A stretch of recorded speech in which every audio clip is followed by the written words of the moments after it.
basically pull your Twitch emotes. Well, okay, not like that, but Yeah, I like know. the shorthand. You can just type it into your Discord and it'll display it. Yeah, I don't know that.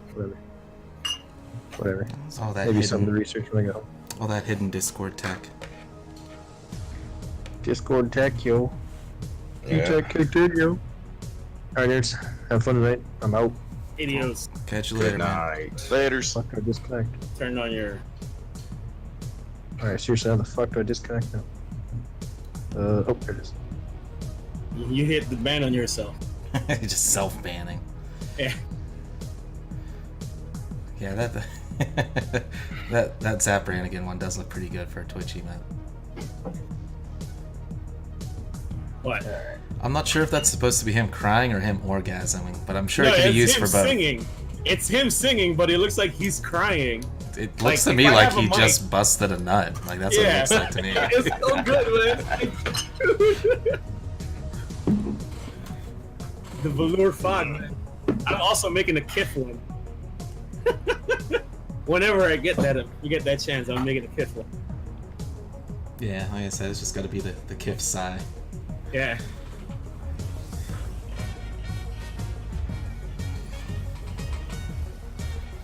Alright. You're live already, huh? Yeah, just playing music. Yeah, just got some music up right here and got the stream started up. So, I like your starting soon screen, Matt. oh yeah, you like that? Yeah. I'll give you donk. Yeah, I had to make can't go something wrong with happen in a short period of time. Because I put everything together and then I realized I didn't have half my stuff, so I have to delete everything on the setup and redo it again. While I was here talking to Jan earlier. This looks fantastic. Better than the beer, right? I do like I was debating stealing your Tekken one with the frickin' dancing and everything. I mean, Oh hell no! that's still the best. it's low quality though, so. Yeah. Like I wish I just had high quality and I could just rip just the Heihachi and just make that like an alert for like subs or something like that. Alright. Boom. Rebel Mines. Poof. Ooh. Poof. Oh, yeah, you're in charge of this, Mac. Yeah. You ready? You ready there, Senor Jan? Dude, I'm popping my bottle right now. Popping. We Making that gotta cocktail. at least let him pop this bottle. You know. Right, let me finish this mob and grab a drink, and I'm gonna be ready. All right. Alright. No need for water. Let me get this cup of ice. Make myself dark and stormy real quick. So then you're 100% gonna be at PSG tomorrow night then, Fade? Yeah. Okay. Play some. Alright. I'll stop down and try to play a little bit. Give me a second. Grab me water. Hot water. Water, huh? What are all these guys so prepared? I've had my beer ready here already and everything. Jeez. No, I just want to make this cocktail fresh when we're starting. Oh, okay. Well, you're gonna sit there, anime bartender it, like shh. Yeah. I mean, I fucking wish. I wish I could make a perfect cocktail. I don't even think they even got to that drink yet for Dark and Stormy. Not that I read. Man, if only you knew like a bartender that could like teach you that sort of shit. I mean, that would fucking help out. I don't know. I mean, I don't know any bartenders that could teach you how to do that properly. Yeah, it's good money. At least in this town. Yeah. Of course, the short answer is in an 8-ounce glass full of ice, you want to do 1.5 ounces of alcohol and then 4 ounces of the filler. But hey, that's just the technical aspects of it. Man, he's busting out the math. The standard tech. Yeah. But do I actually measure it, or do I eyeball it? Come back. Depends. You have a pour spout or not. Yes, with the pour spout. With a pour spout, you eye it. You just hold it straight upside down for 6 seconds. Yeah, you listen to the bartender there, amigo. Yeah, he's. Hey man, I already made my cocktail, alright? It's like, too long didn't read, cocktail already made, drinking. TLDR, cocktail was already made. TLDR, drunk already? I fucking Not wish quite, I not was. quite, yeah. Hey, thanks, Aaron, for the great 4-month sub. Ooh. Damn, 4 months? 4 months, man. All right. Considering I haven't streamed like 2. What a bitch. Get Busy some with stuff started transitioning, here. man. Had to transition Transitioning jobs. what? Oh, Transitioning jobs. Had new not that lifestyle. kind of transition, eh? Whoa, Ew, whoa, man. whoa. I'm still packing down there. I'm packing a red 9 down here, Chinese model, of course. Thought you were all against that stuff. Chinese. Jeez. Yeah. Of course, It's Mac alright. is rocking the amazing game in the background. There If go. you can see it, yeah. What is that amazing game in the background? Tekken 7? No, that would be Mark of the Wolves. Yeah. Oh. It's this game, you might have heard of it. It came out a while ago. People Damn. still play it. So, alright. So- So let's get started here. Thank you for joining in here. This is DonksCast number 6. We've actually made it past 5. So, last time we were talking stuff leading up to EVO. Now, going to go into a little bit of post-EVO stuff here. Now that we've actually kind of sat down, recovered from the long I don't know extended about recover. weekend. I'm still fucking beat, dude. Oh, I can tell you at least until yesterday, my freaking feet were still killing me. Oh, From yeah. walking around all there. Seems to happen every time. They always got to do it in some convention center where it's straight concrete floor. You know, within at least half the day, feet are killing you already on top of that. And not enough chairs. Never Never- enough fucking No, chairs. never enough enough chairs. So that's a feature. No. You'd think after all these years and all the chairs they have in these convention centers, they would at least populate a couple more chairs. And this year they went with advanced tech. No available water. Oh, yeah. Oh, Yeah. we'll get to that part. 650. Yeah. Hit us with the California drought over here. Yeah, apparently. No And water, they nobody. need to conserve it for the wildfires out there. So everyone We're had to doing this, go like, dry mouth chronological, or had to pay $8 for a bottle of Aquafina over at the concession stands there at Evo. Man. Either way. $9 for a Gatorade. Yeah, seriously. So before we jump in, I am Max Sensei. If you guys want to introduce yourselves, going to be joined by a couple other local Vegas fellas here. I am LVT Fate, the old host. Random Llama, top 12 player in Garo Mark of the Wolves this year. Oh, I'm sorry, Ooh. LVT Fate, top TMNT player. See, There we go. now the It's facts, though. It's facts. It's in the papers, man. Max Sensei, top TMNT player. I don't know, maybe top 12, I think, in TMNT. We'll take a He look was at in that later losers on. final, so Top technically 12 in 13. the world, man. Come on. Pretty good. Far enough, yeah. This Jan 702 here with, I don't know, just me. We'll leave it at that. Just you. Yeah, just Jan 702. So as said, we're just here recovering off of EVO week. So I know a lot of Vegas locals have already kind of experienced that. It's kind of a yearly festivity, minus having our own real major. This kind of constitutes our yearly major every year. So kind of leading up to it, we got a lot of events that kind of happened going into that. So we'll try to touch on at least each one, kind of get a little bit of a summary of what kind of happened there, give you a little bit of a background info on what was going on. So I guess starting out, building up in the EVO week, we had our first event of the extended EVO weekend, which would be Wednesday Night Fights Vegas edition. I wasn't there. I was at a friend's house doing stuff. Yep, I think I was actually still working and didn't make it down for that, but I said no to it. Stuff. I heard some stuff like Justin and Will were there. Mhm. I heard there were drinks, and Valle was definitely inebriated on stream. oh yeah. So I definitely caught a good Yeah. bit of the stream. So the drinking aspect was actually pretty highly advertised there on the stream. So Oh yeah, I was actually kind of a fan of that. I kind of yeah. liked, you know. That alone is just like a plus for me right there, man. Oh yeah. Well, you got to kind of get that Vegas Especially if attitude you're like started. working. Yeah. Yeah, The pregame. Come on. yeah. Exactly, Pre-game. Vegas Hit him with the pregame. old Tom Collins or some shit like that. Got to be classy though, not that trash shit. You know, Nah, some I fucking think gin and tonic, some high class drink. Yeah, I think I seen Gutex rocking the mojitos or something like that. So Oh, at least gotta- he's already a good guy in my book. I love me some mojitos, man. Oh man, especially in this Especially in weather. a hot summer day. Yeah. But yeah, so it ended up even though I didn't attend, I got to catch a good bit of the stream. So it was I did definitely too. kind The of production interesting.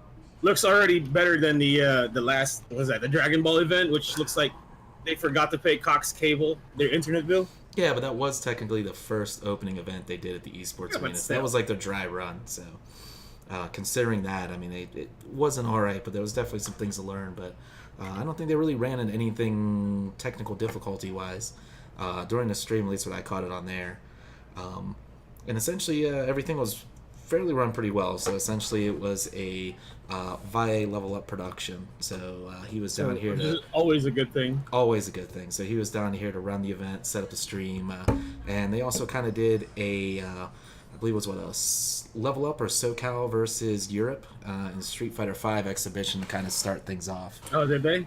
Yeah. So which ended up kind of missed leading that one. into one of the themes of this weekend, which we'll be touching on a couple times, is things going kind of over schedule. That seemed to be a theme for this year's Evo and events Hey in man, I general. tried my best. So I know at least the Street Fighter V tournament went down to last round, last match between both teams, and this is before anything in the tournament apparently kicked off. So apparently that kind of held up things with the Wednesday night fight stuff, and I heard things didn't end there until around 3 or 4 a.m. So for some of the typical finals. Wednesday night fights. Yeah, nothing new if you're a regular at Wednesday night fights. We'll put it that Doesn't way. end until like fucking the next morning. Yeah, exactly. But I did hear some positive stuff about the venue. I mean, I personally still haven't been to the esports arena, but a I lot of haven't either. I dread the fucking parking fees. yeah. Well, I mean, that's already a detriment to a lot of locals going down there on every Monday night for their weekly kind of meetup. So that always ends up having a kind of a downer on it. But I did kind of hear a lot of the stuff echoed about the venue. So still, what seems to me now is that anytime they do these events, they usually have a very large stage set up, a bunch of screens, production equipment set up. But we end up finding out that they still have all the stations, casual setups, all their PCs, stuff like that. But they still I have. like that. No, it's actually nice, but the only thing is, and this has been the big complaint, that all those stations are literally like a few feet away from the front of the stage. So if you're like there to watch it or anything like that, there's like zero room between, people trying to play their matches and the actual stage to watch whatever's on top, on stream or anything like that. So it ends up being a pretty tight, and I've heard that's kind of one of the problems they had at the Dragon Ball, and then when they did the Ninja Fortnite event down there as well, that was kind of one of the problems they had. Ain't nobody gives a shit about Ninja. Well, do people still give a shit about Fortnite? I mean, they're still playing that game. Unfortunately. Yeah. But that ended up turning out. But everything obviously with the drinks, the layout, everything on top of that production, seems everyone was really highly kind of talking about that. So it seemed to be a really positive plus for the esports arena so far, considering this is not even their first full year open. So It's only been like 3 months, right? Something like that. about that, yeah. Has it already been 3 months? Yeah, now? basically when Connor got hired with Bandai was basically when they were here because he was the so only one that when went. they handed him his temporary badge. Yep. Him, his permit, man. Can't get that license Permit. yet. Yeah, but I Gotta think get that permit at NamCops. Hey man, take advantage of that. Get the insider, the VIP rooms. They know the Nam Cops like their top shelf tequila. We'll put it that way. Oh man, if not AMFs and Jack and Cokes are always the way to go. At least from my AX experience with the NamCops. So. Oh, agreed. You can't go wrong. So with that. they like to party some good shit, huh? Oh yeah, dude. Those fucking people are hella cool and hella weebs, but drinks are drinks, and let's just leave it at Drinks that. are drinks. At the end of the day, you're all getting buzzed. So I think then the Or final. not. So then going to the final takeaway Wednesday night fights. So there was something good for Vegas coming out of this. So a good start to the weekend. Tekken 7 tournament, Wednesday night fights. Wade Gamble ends up taking first place. Something that he's been kind of doing between him and Jackie Tran quite often Been wrecking in the house, man. Wednesday nights. Yeah, they've been taking quite a few trips out to SoCal Esports Arena to compete in Robbing Tekken. SoCal from their money. Exactly, and making sure they defend the house for the first Wednesday Night Fights Vegas edition. So, big props to Gamble for defending Vegas there. Yeah, actually, there's a story on the next day for this from Gamble. Ooh. Go on. Oh, for the next one. Okay. Yeah, for the classic, from the classic. So going off right off the next day. So next night event we got Thursday night. A lot of people coming in first night, getting badges. So we kicked off with the yearly annual PSG Classic. Fifth annual. Fifth annual. Yeah. So 5 times running, and this year, obviously, like we said before, first year at GameWorks. Yeah, So, collab. definitely collab. Feels nice. A lot of groups in Vegas kind of combining forces. So Vegas KOF, PSG, Cross Counter, GameWorks, Second. yeah, Vegas Smash. Vegas Smash, all coming together to run this one event all one night. Because usually every year the PSG Classic would be like a 2-night event. Wednesday would be Smash and exclusively Smash. And then Thursday would be strictly usually FGC. The other fighting game. All the other fighting games there. So You this gotta year air was- the place out first. yeah, exactly. So, we're kind of seeing, and each year we were kind of outgrowing our britches down at the PSG venue. If last year was any sort of sign with that, how packed it yeah. actually was. So this year was pretty interesting. So it was actually started out pretty nice. So things kind of building up were kind of leading that they could have gone astray. We started getting rain. We had a pretty long line outside. That rain again- made it nice though. Yeah, it did actually end up cooling things down. It didn't end up raining too much, so that actually ended up. There was a nice overcast when the fucking line was massive, so it wasn't. Yeah, exactly. Like- So I know it was kind of getting in there, helping set up. So I know starting out a bit of a scramble, like most of these things are, kind of making sure everything's ready, set up, getting tables, getting everyone on the same page there. But things end up kicking off. Maybe a little bit later than we would have hoped of, more or less just to make sure we could get enough people in, just due to some of the delays in the line that we had. Just making sure people get on the shuttles and make sure they can get entered in to the tournament before start time. Although that did lead to kind of our initial timeline kind of going a little bit astray. So I think we were shooting for, a 7 o'clock start time initially. We were shooting for 7. Yeah, ended up getting pushed to about 8 o'clock at least in terms of 8:30 sign-ups. something like that. Well, 8:30 ended up being due to other complications, which we'll get to here in a second. But at least building up, everything was looking good. People coming in, getting in there, our setup. So we had a nice little layout where each game essentially had its own section of GameWorks. So KOF had its own section for 13-14 back by the movie theater entrance. So they had a nice little section there, stream station. All of the banquet rooms were taken up for Smash, so they had their own section there. Anime between Guilty Gear and Cross Tag had the bowling alley area, which that was actually worked really, really well. I was kind of wondering whether that would work it was well. nice. That was perfect for the layout. So you kind of had your whole back row, a lot of section there with a couple bar tops, so you can kind of sit there, have a drink, watch the match.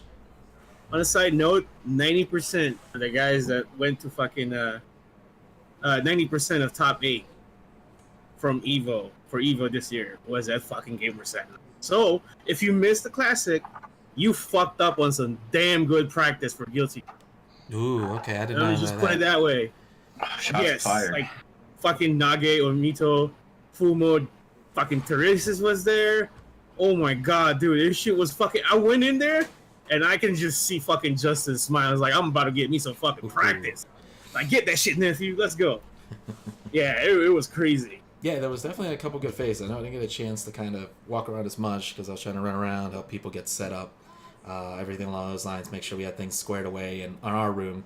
So we had the esports room with housing both Yes, Tekken we and did. Marvel Infinite down there. And then obviously then in the front section there, big projector screen, cross counter, and the whole restaurant was cleared out and essentially set up exclusively just for Dragon Ball and Street Fighter 5. So, and that was actually a nice layout too, because they had all the booths they had. They put them up in a nice row facing out. So if you're kind of waiting there, you could kind of sit up in the booths, kind of order some food, get some drinks, watch the matches as they're happening. And of course, then we had Cross Counter come in and stream the main stream there on their channel as well. So big shout outs to Oh, dude, I heard Cross Gutex Counter guys. I heard Gutex was got held up at the door. Mm-hmm. I heard about. Did you hear about that? No, I didn't Yeah. hear this. Like the fucking what is that? I think it was the main manager. Mm-hmm. Did not want to let him in. I was like, dude, are you fucking stupid? Did he know who Yeah. he was, or just? No, he did not know. Yeah, who I'm pretty Gutex sure he was at doesn't all. know who the fuck Gutex was. I was about to say, I thought they had like a couple meetings where they brought in like Gutex and they were like laying out everything and all that. I don't know, man. No, not even Alright, close. so on the Tekken side of things, Gamble, I'm pretty sure, if I remember correctly, Gamble got sent in to losers by. God damn it! Who the fuck sent him? Anyway, he got sent in to losers like fairly early in the bracket. Mhm. Ended up taking it the entire thing. His baby came in. We called it the baby power up. Oh yeah. You know, yeah, fucking Mama Heavenly was there with the baby. Yeah, you got that dad power boost. Got the power up. Yeah, the power up. Family man Yeah. status. The was that the guile buff? Yeah, we'll it was call very it was a very good top three though. Oh for no, that Tekken. was It was incredibly Colton good. for third, Genius from France for second, and Gamble for Vegas for first. You know, which was really nice. I may have mentioned that I really wish we would have streamed that finals match. Yeah, Was but that- fucking Marvel took forever, man. Yeah. Well, we were getting a good amount of views for Marvel, so we had that on the side stream. But that match between Gamble, Gamble and Genius and was Genius really at good. the It was end. down to the Oh, last hit, That last down to roll- the last pixels of health. last pixels of health. Wayne gets a wall hit, side walls. Yeah, barely wall managed- splats. Yeah. Barely wall splats. Manages to get a weird stagger. He manages to kind of get a quick dash in, get the poke to get the win. It was a really, Yeah, really good it was match. very good. It was a very good match. Yeah. And may I also mention too, Genius, super fucking cool guy. Oh yeah, he's very chill. Very chill guy. I was very talking cool. to him, right? Like he came in, I was like, "Oh shit, it's Genius," and he's like, "What's up, man?" And I was like, "I remember you from like 2011." I'm like, "What the fuck?" I played him I played him 2 games of Tekken Tag Tournament 2, and he fucking remembered me. I'm like, "What the fuck?" Oh, see, that's super It's cool. pretty cool. Yeah, but Yeah. I mean, in terms of tournament layout, man, there was a lot of really good matches. I mean, even in like Marvel, I was almost tempted to cancel Marvel Infinite, swap it out with Marvel 3, because we had a Marvel 3 set up there, and we probably had a huge crowd on just one of the side couches playing Marvel 3 casual Marvel matches. 3. See, I respect that. That's See, that love was right actually there. pretty fun. But even once we started getting later in the bracket, there was some really, really good matches in Marvel Infinite too. And this is coming from a guy I'm not usually a fan of Marvel 3 or Marvel Infinite. But we had some really good matches set up. Probably one of the worst mistake was at one point we had I Heart Justice versus Joey D. Off Oh, I stream. seen the crowd on that one. And I that was took a probably picture one of the that. best matches. It went down to last match, last characters between the two, and that ended up, I believe, was to whoever went home, and he ended up knocking out I Heart Justice, Joey D taking it. That's very good. That was actually a pretty good match there. I'm not sure if you guys ran into anything else in terms of Street Fighter or KOF. I know Fernando ended up taking on, knocking out one of the guys, right, Llama? Doing pretty well leading up. He got to winners finals. He beat DCO to winners finals, right? Yeah. I remember Oh, correctly. PC is a fucking scrub. No, fuck that shit. No, he beat Violent Kane to get into winners. That's Oh, what I'm yeah, thinking. sorry, Violent I'm Kane sorry, yeah, ended up Violent beating him Kane. early. Hey man, they're both V. Yeah, except one's a fat Hispanic dude from Texas, and the other one's a skinny Hispanic dude from Mexico. Damn. Lit up. Man. VCO's a perfectly fine person, but he ain't that good at the fucking game. Oh, hey. At least he stopped out, played. So that's always respectable. Yeah. Donate to the pot. Yeah, exactly. Yeah, at least Also, so romance over there. Yeah. I did. So how'd that end up going? Because I assume he entered 14. No, he didn't go near them. Oh, really? Nothing? What? Yeah, he stayed the fuck away from them the entire time. He didn't go near them until KOF 98, the free tournament, Ooh. on Saturday. Oh my. Oh, wow. God. Okay.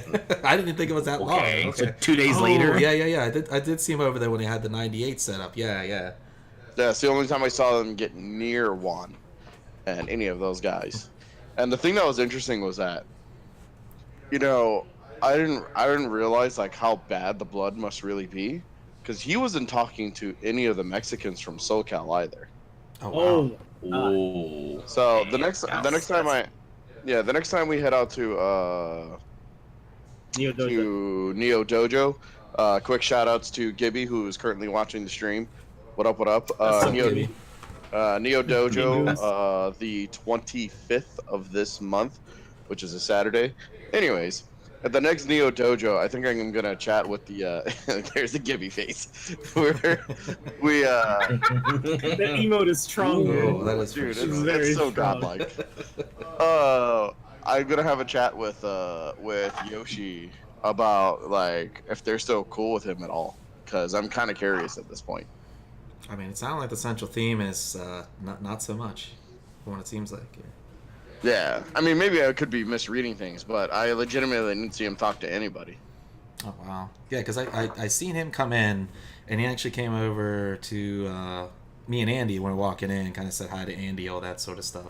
Because I remember after he left, I was like talking to Andy about it. I was like, oh, so you guys okay now or something like that? Like, I thought there was some beef going there, but that's why I saw him kind of go towards that area. So I was like, oh, maybe he's trying to patch things up or help out, because he was trying to push away from the event, and then literally probably 2 days beforehand, he started putting on social media like, everyone make sure to show up to the PSG Classic, right? Yeah, and all this sort of stuff. So he kind of made yeah. a full 180 on it there. But who knows?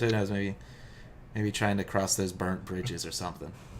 If Gibby has any insight on that, if you wouldn't mind throwing it up in the chat, just something like small, if anything changed in that process, because Gibby's been pretty deep in the understanding of what's been going on with that. So Fair enough.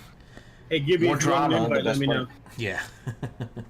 There's one thing we like, it's drama, apparently. Hell yeah. So I guess then the kind of recap on the final things on the Classic. So getting back to our central theme of EVO weekend, things running long. Apparently that was the whole theme, and then apparently some stuff in terms of organization and certain tools that you use to organize events, specifically in question. I don't know if it's a tool you're talking about. Yeah, well, I got to put it in a category in some way or the other. So I guess a tool would be a best way to categorize that. But so Wes, I know what's there up? was some complications coming into the Classic that seemed to kind of, I don't know if these end up plaguing some stuff at Evo as well. It seemed like it might have slightly here and there, but so the decision this year was to go fully 100% with Smash GG for running all brackets. Third try, right? Yeah, essentially 100%. So in the past, for say last Classic, we ended up using Smash GG strictly for pre-reg signups. And then we ended up doing last year's, we exported all that and exported into Challenge and ran all brackets from Challenge. So this year, since we were kind of combining everything, we were working with the Smash guys, kind of the decision was made, okay, we're going to go 100% Smash GG. So essentially everything organized, got people signed up, started getting everybody attached to brackets and everything for who's running what. So things seemed like they were running pretty well coming into it. Seemed well. So obviously then we ran into some complications, which were one of the other things that ended up running things a little bit late with the Classic. So I know essentially, I guess, this new to me, Smash GG essentially has like an admin function. So when you're organizing an event, you essentially have to have one administrator over everything. And that person has to approve everything from who can update brackets, who can update seed stuff, who can publish brackets, who can update matches, all across the board. Apparently, though, even though there is one overall admin permission, that doesn't mean shit in Smash GG. So if you make someone an admin, it doesn't necessarily mean they have administrative rights over all of Smash GG. So we ended up running to this when we're starting the tournament. So since signups kind of ran a little bit later because we wanted to get people to come there, obviously that ran to about 8. So right at the 8, we're like, okay, we got to get this cutoff point. Let's go ahead, seed everybody, get these brackets running, and let's get this shit fucking started. Obviously at this point, we ran into a couple issues because people didn't have either access to seed or they didn't necessarily know how to use Smash GG and know how to seed it.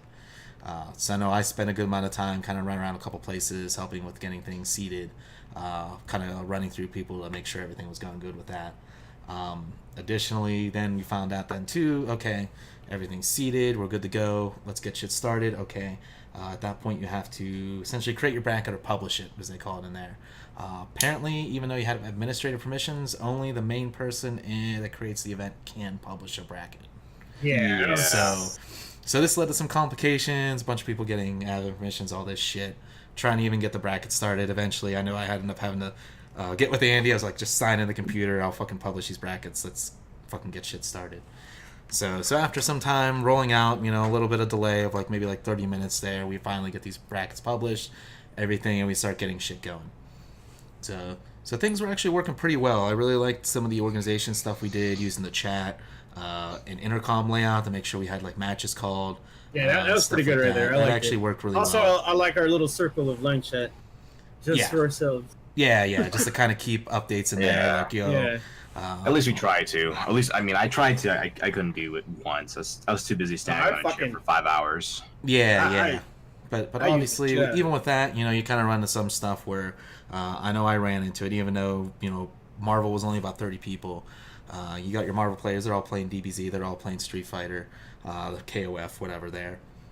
So they're at the other end of, GameWorks, stuff like that. So trying to get them back and forth is obviously going to kind of delay some stuff. But, at the end of the day, we end up getting pretty much most of everything squared away, ran, and closed out further on time. I know between you, me, and Josh, we both pretty much ended about the same time. So Tekken and Marvel both kind of ended right around about 11:30, quarter to 12, I think, was about our something like ending that time. Yeah.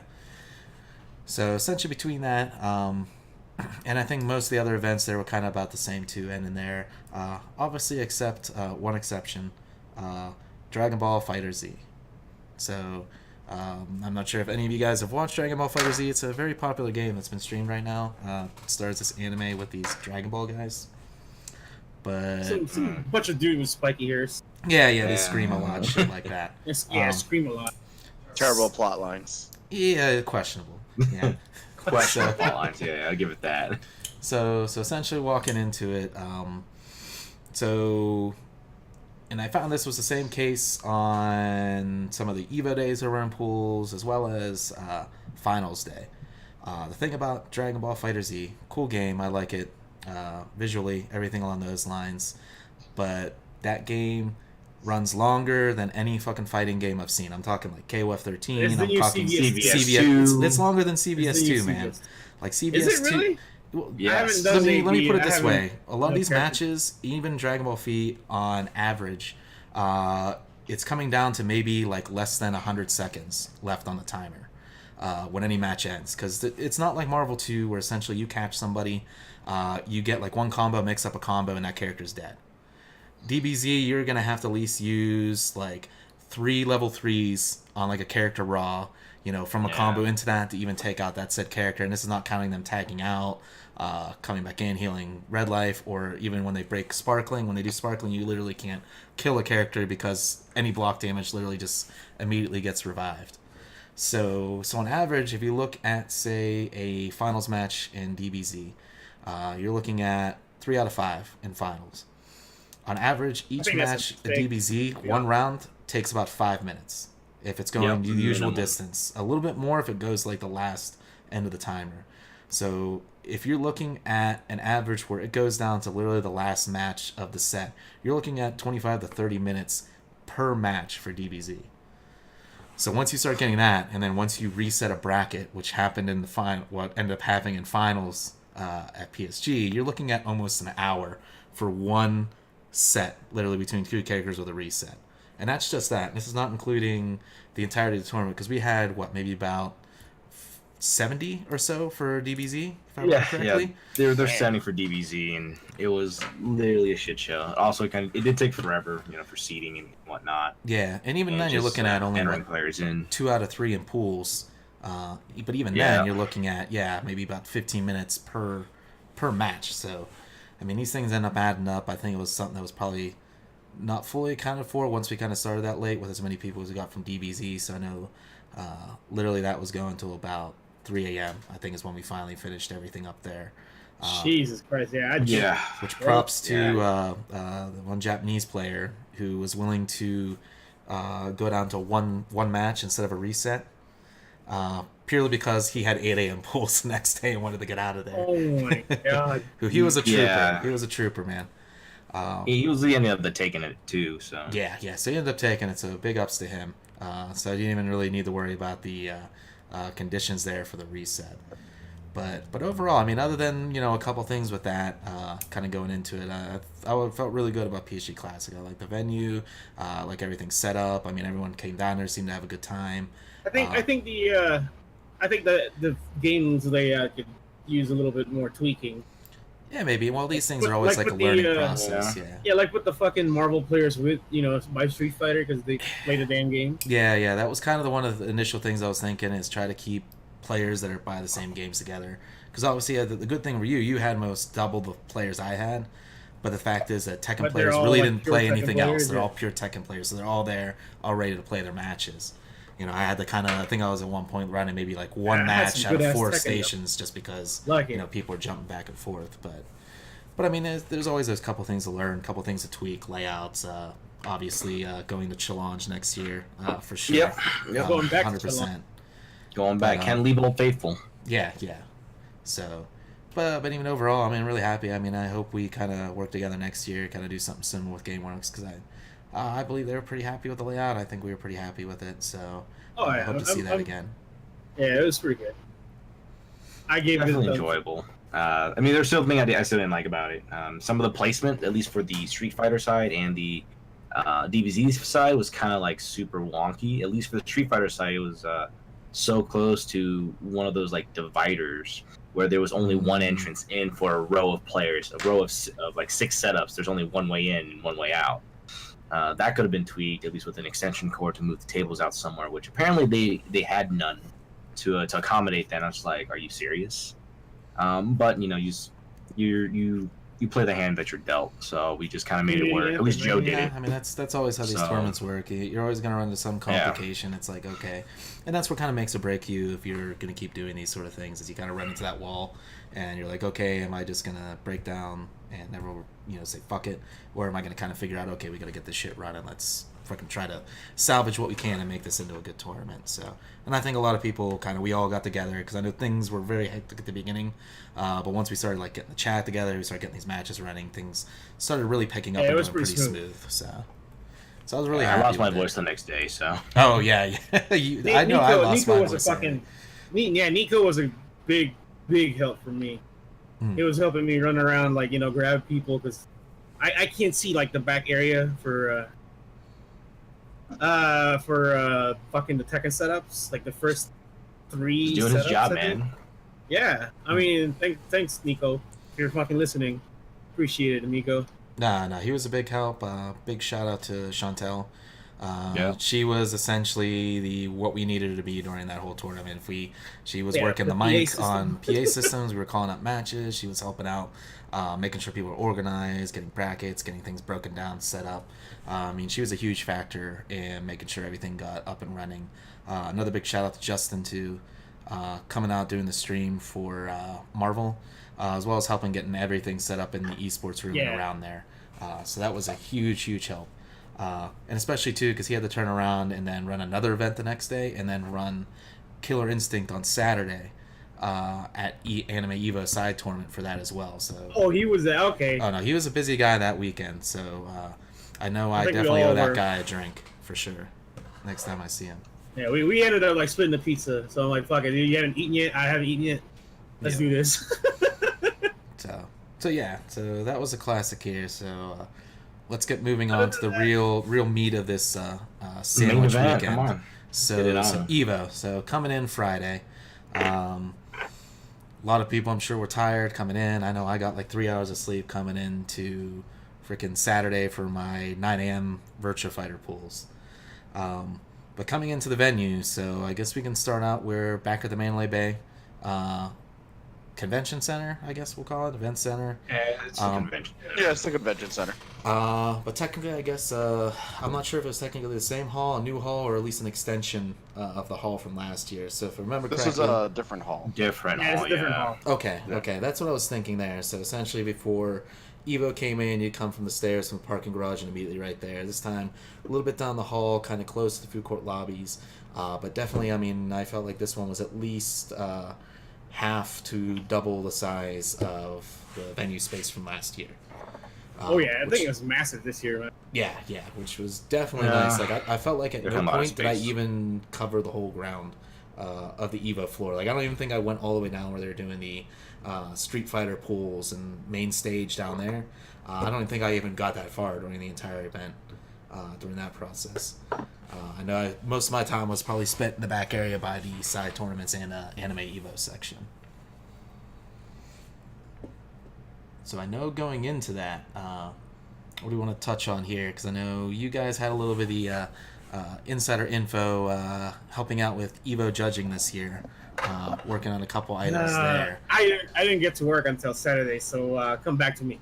Fair All right, enough, all fair right. enough. So we'll start with day one. Day one. So day one, we're starting out regular pool play. We're also coming into some of the side tournaments. So I believe on day one side tournaments we had Virtual Fighter, we had Arcana Heart, Sailor Moon, TMNT.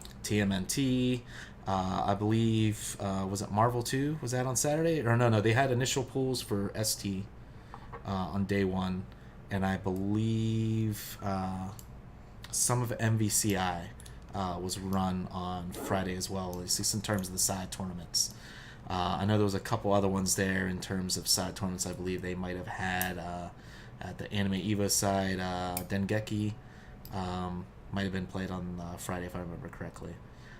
But along with all the regular pool play that was happening there on Friday. So it was a pretty decent turnout. I mean, it was pretty packed the entire weekend.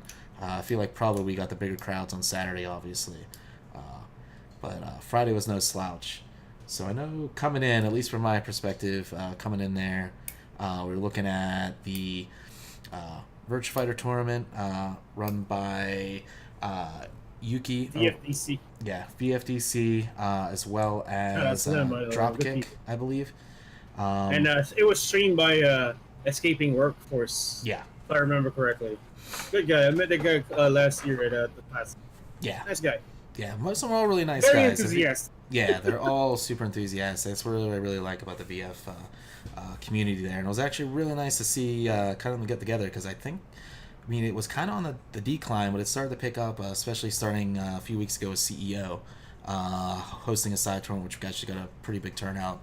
And then this one actually getting a fairly big turnout as well. A lot of faces that I probably haven't seen since back in the Sega Cup days down at Super Arcade. Guys like Cobratron. We had Tricky, Icky down there as well. As well as quite a few other ones. I believe we had I feel like I know Itabashi was signed up, but I don't believe he played, unfortunately, which is a real shame because Itabashi is absurdly good at Virtua Fighter, on top of Street Fighter as well. But going into that, then I believe after that was some Arcana Heart. Hey, how'd you guys do? Oh, wait, no, Payne's not here. John's not. Yeah, well, we can bring it up here. So I know at least one of our guys did really, really well. And that would be our boy Prinny, hitting up 9th place, making it one. I think if I recall him, he was a 1 win away from making it right into top 8. And Payne not too far away with 13th place. So only 1 loss away from about the same position. So big shout out to those guys because I know there was quite a few killers as well in Arcana that kind of came down for that. And I believe it was what we got Zenupachi that ended up taking Arcana Heart. Oh, that's the least player. Yeah, he's fucking good. He's very good. I think John lost to him in top 8, on the way to top 8. Yeah, you got sent out to lose so. by him. Yeah, He was Tim playing Blues Dot on too. God damn. Yep. That shit was crazy. I was watching some of that. Yeah, because I know he said he didn't feel bad about losing to that guy because he was really, really good. So I know then after that, I ended up hopping into some Sailor Moon. So I was actually absurdly impressed with the turnout that came out for Sailor Moon.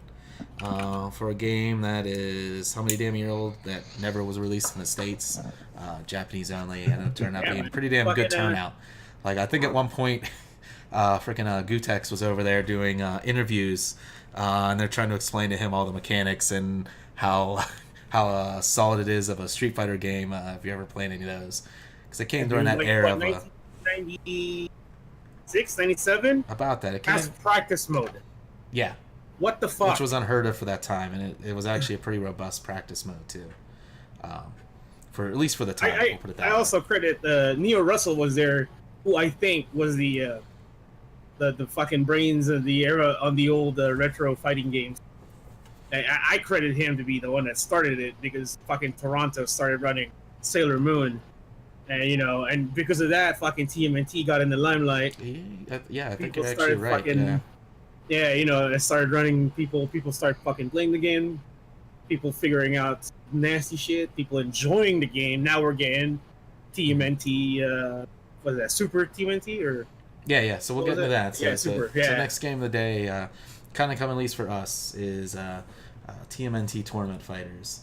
So kind of coming in here. So this was actually I like to consider it a fairly big deal for Vegas because, ironically, we have quite a few players that have kind of picked it up since we've been doing it too for this shit.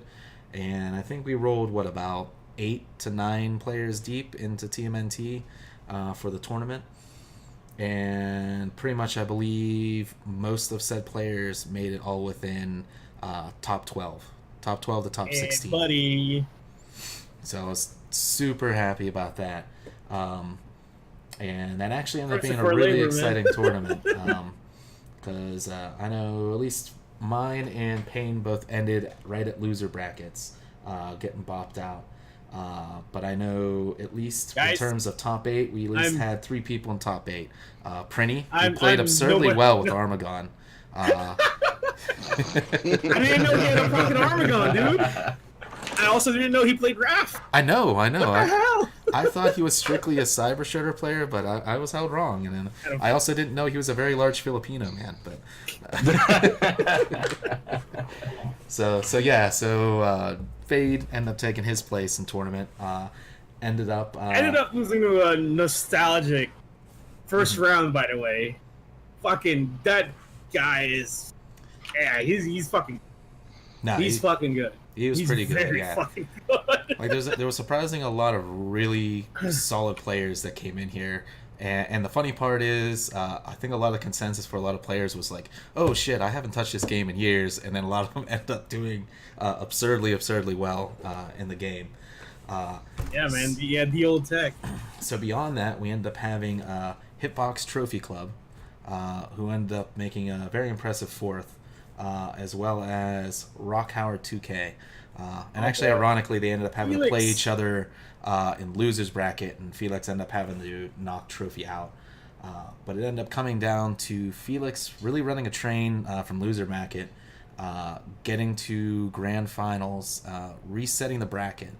And this was actually a really big deal because through the entire day, there was a definite hatred for a specific character in the game, Armagon. Armagon, if you haven't played the game, Filthy Armagon players, yes, is a shark-based humanoid who sits very high. Not even canon. Yeah, he's canon in the comic books, quote unquote. Yeah, but essentially, he is probably considered the best character, at least in terms of tournament play characters, or at least in the top 3. I mean, top 3 would be Armagon, Raph, and then it's kind of a toss-up in there. I would almost say either Shredder or Chromedome. Wingnut. No, Wingnut too. Yeah, Wingnut. Wingnut's absurdly good. It's definitely Wingnut.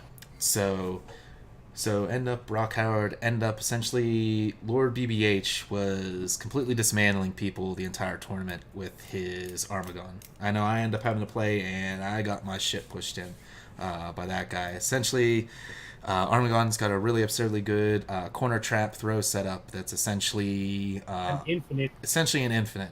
Certain characters, if you do not have a tool to get out of that, you are going to get infinited, and that's what ended up happening You with will me and die. my Cyber Shredder. Didn't have a tool, got caught in the corner, and that's it. Rock ended up playing absurdly well and kind of figuring out the kind of formula to take down Armagon with his Wrath. Pretty much completely dismantling Lord BBH through the first set and resetting the bracket. Yeah, it was a 3-0. It was It a was sweep. a straight 3-0. It was fucking crazy. Essentially, though, that after that, though, Lord BBH, being the old man that he is, quickly kind of adapted, learned, and switched Stole over his to tricks, Raphael man. himself, who apparently he was also a Raph player, from what I heard from Payne, because he actually started the tournament playing Raph until Payne beat him first round, and then he switched and played Armagon the rest See, of the I tournament. blame Pain on everything. You could, yeah. Motherfucker. But Vegas essentially, finishing then second is Pain's fault. yeah, but Lord BBH made the adjustment and ended up taking it 3-1 after the final set. So big ups to him, 100% for sure. It was a really, really good play from his end. Good adjustments. Yeah, I can finally say that I made top 8 at Evo for something. I am quite proud of that. Technically, you really didn't make top Lord 8. BBH. Huh? Technically, you were 9th. Oh, what the fuck am I? Oh, whatever, man. It was from top 8. But big shout out to him, proving that old men can still play fighting games. Oh yeah. It was fun. It was very fun. So yeah, Let's- and then touching speaking on of that day too. one- So Speaking of day one, well, hold on here. I Let found- me touch one more thing here real quick. So I want to give a shout out. So also here, a lot of people played like TMNT. There is a version of TMNT that was re-released by a mod of the community, essentially called Tournament Fighters Championship Edition. So essentially, all Championship Edition does is essentially random select. It'll lock 3 of the main selectable stages, as well as adding a bunch of extra colors, unlocking stages, bosses automatically, stuff like that. But essentially, the developer, or one of the guys on the team making that, was there at Evo, kind of watching the tournament. So it's good seeing him here, but they actually kind of gave a little under-the-radar reveal, so it won't be one of these things you're going to see on YouTube. But essentially, the mod community is going to be coming out with a new version of TMNT Tournament Fighters called Super TMNT Tournament Fighters Championship Edition. give me Rocksteady, baby. Yeah, so Give essentially... me Rocksteady. Yeah, so the cool thing about this is it's not just mods on top of the game.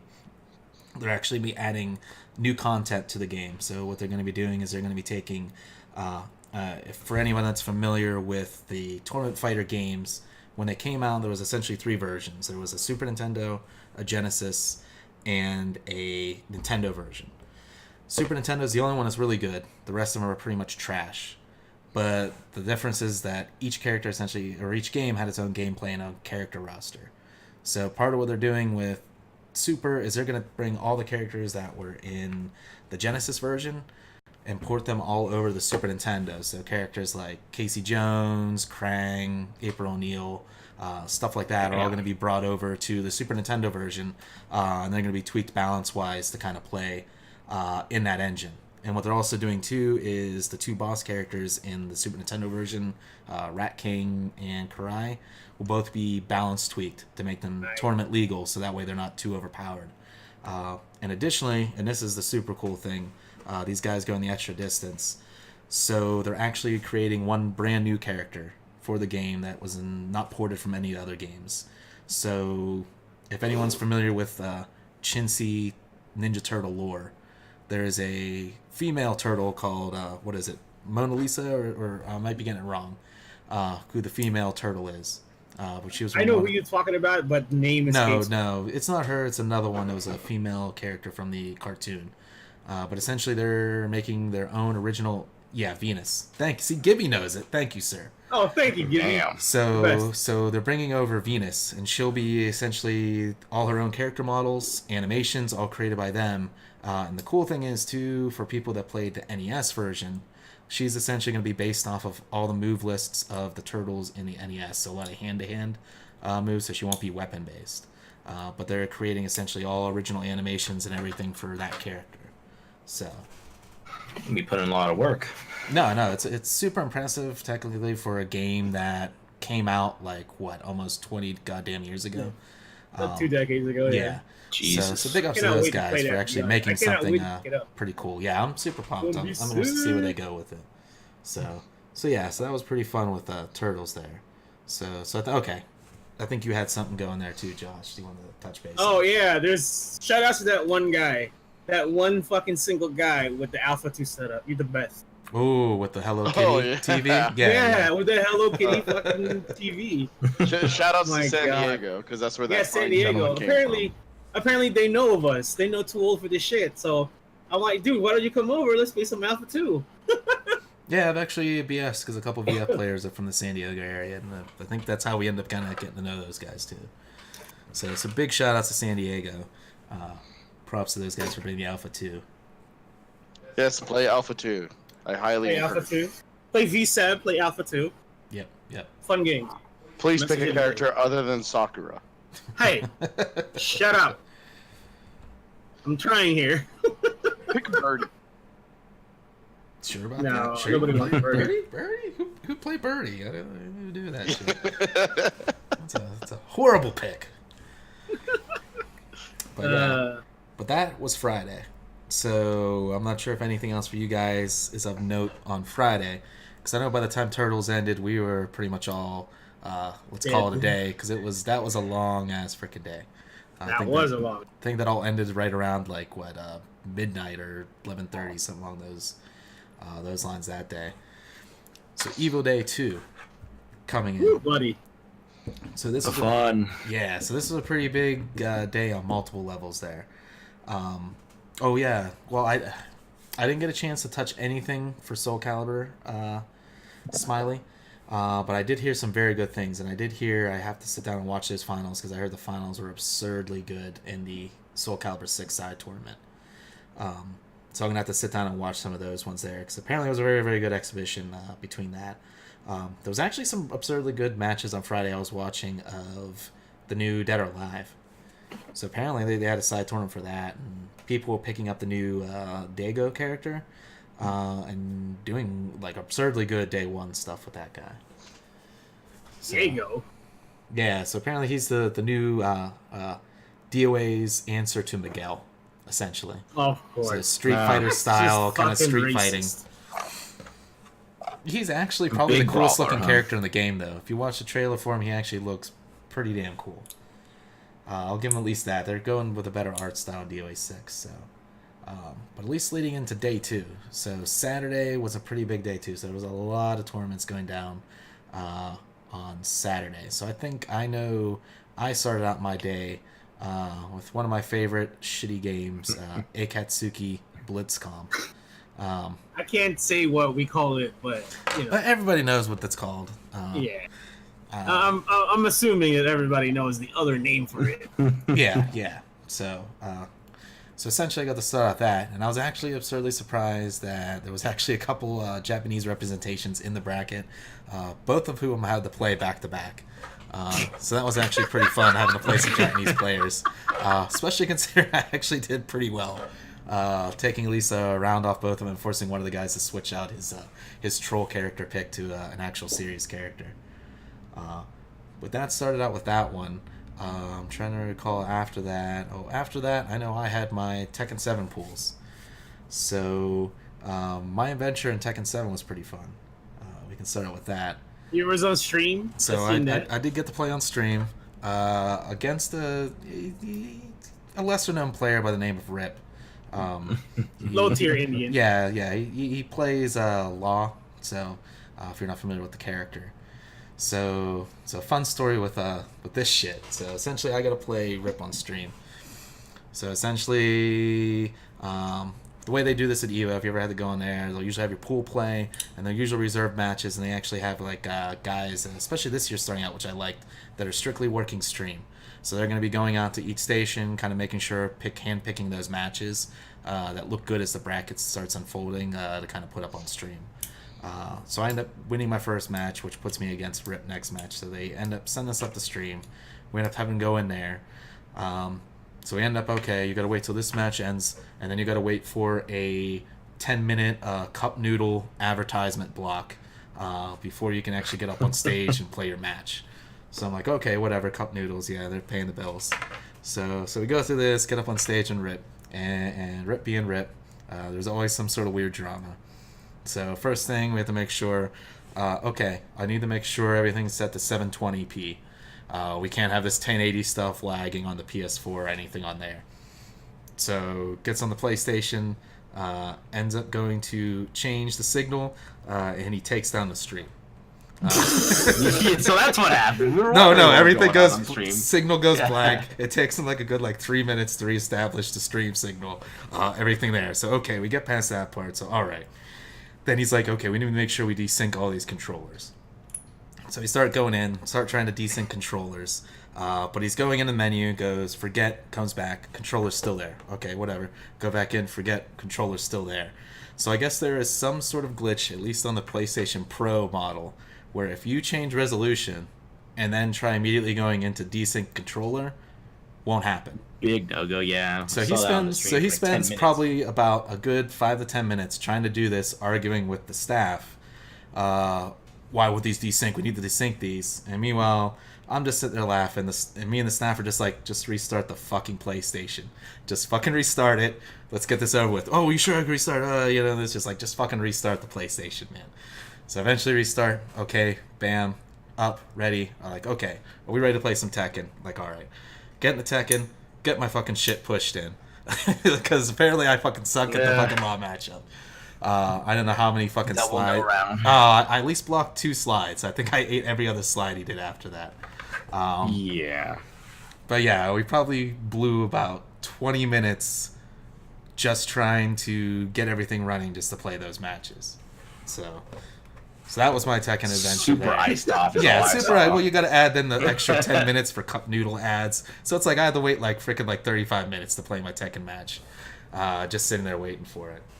It was some funny commentary though, as they're just like, yeah, what's going on? It's like, it's a Darkwing Duck on his shirt or whatever. Oh shit! I was almost slightly embarrassed to even go back and watch my stream clip because I was like, oh, these guys are probably I know they're gonna be shitting on Rip for a good 5 minutes, and then something's gonna happen with that. Yeah. That was hilarious, man. I took every shot that you lost. Every round you lost, took a shot, so I was not having. Oh, I'm sorry about that, sir. Already, I was like, damn it, I gotta show up. He's drinking this shitty ass vodka. Speaking of Tekken, I'm pretty sure somebody's mad at me because I missed their pull play. I was too busy running around doing shit. Oh yeah. But it's not getting there. What else happened Saturday? So I think after that, I know I had a blur for me.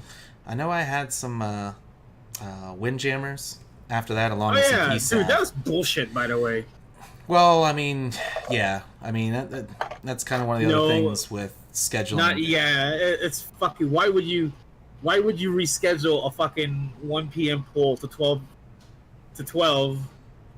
instead of the other way around? It's fucking absurd.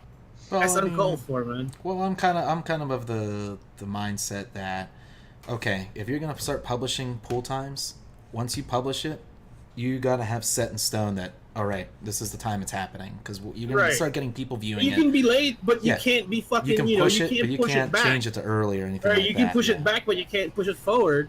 That's fucking stupid. Yeah, so I know that's what happened to me. So I looked at my Windjammers pool, which happened was supposed to happen at 1 p.m. on Saturday. So I checked this out on Smash GG, got the time frame, got everything on Wednesday night. So I'm like, okay, I'm going to be proactive. I'm going to write down all my pool times because I know I'm going to be busy all Thursday with Classic and all that shit. So apparently then, between that date and Saturday, they changed my pool or moved my pool to noon. So I ended up missing my pool. But then what ended up happening is super huge shout out to Classic Fighting Gamer, if I got that right, Llama. Yeah, you do. Classic Fighting Gamer was running the Mark of the Wolves tournament for Anime Evo. Yeah, so not only is this guy running brackets for side tournaments, big ups there. Since he couldn't play his Windjammers, he let me take his spot in the 130 pools. Oh, that's nice of him. So super big shout outs to him. I wish I would have done better. I ended up making it to loser finals and then getting bopped by some shitty Smash player because I was playing like garbage. So how could you? You win this day, Smash. I'll be back next time for you. Matches. I heard Xavier was putting a bounty on himself in Windjammer. Oh, I heard the was he? first one was $50 and the other one was $100. I'd love to play that guy because I know the two He's games. fucking nice at that game, man. Oh well, the two games he's good is that one and fucking Puzzle Fighter. Like he Puzzle was. Fighters, he was yeah. I kicking was like, some damn, shit he's at the side yeah, tournament. he Puzzle was Fighter. there for a while, man. God damn. Oh no, I'm trying to. I'd have to look at the brackets, but I know he made it pretty fucking far. In Puzzle Fighter. Also on a side note, I like his fashion sense. My boy's got the Robotniks on. Yeah, those Robotnik kicks. Yeah, That shit man. is Good dope. taste. Good taste. But I think that was happening around the same time. I know I had my pools, and right around then they were doing VSAV, which ended up being some really absurdly good matches in VSAV. I ended up watching there too. And shout outs to the boys bringing PGM monitors. You know who you are, good people. But yeah, so that ended up kind of panning out there. Then after that, me and Llama could kind of touch down on Mark of the Wolves. Ooh, that was a good time. Ooh, yeah. And let me mention that when I lost my matches in Windjammers, right in Winners Finals against this scrubby ass Smash player, I was like super pissed. And I like Long was coming over. He's like, "You're up in Mark of the Wolves." And I'm just like, "Fuck it, I don't want to play anything. Like, can't DQ me. I'm whatever." So I end up walking over to watch matches, and they're like, "Oh, we haven't called your match. You sure you want to play?" And I'm like, "All right, fuck it, yeah." And I'm super glad I did because I had a fucking fun ass time playing some Mark of the Wolves on the tournament on Saturday. Because there was some good ass players down there. The first person who played was good too, man. The first person who played was Wicked Element, and he's a pretty damn decent player out from SoCal.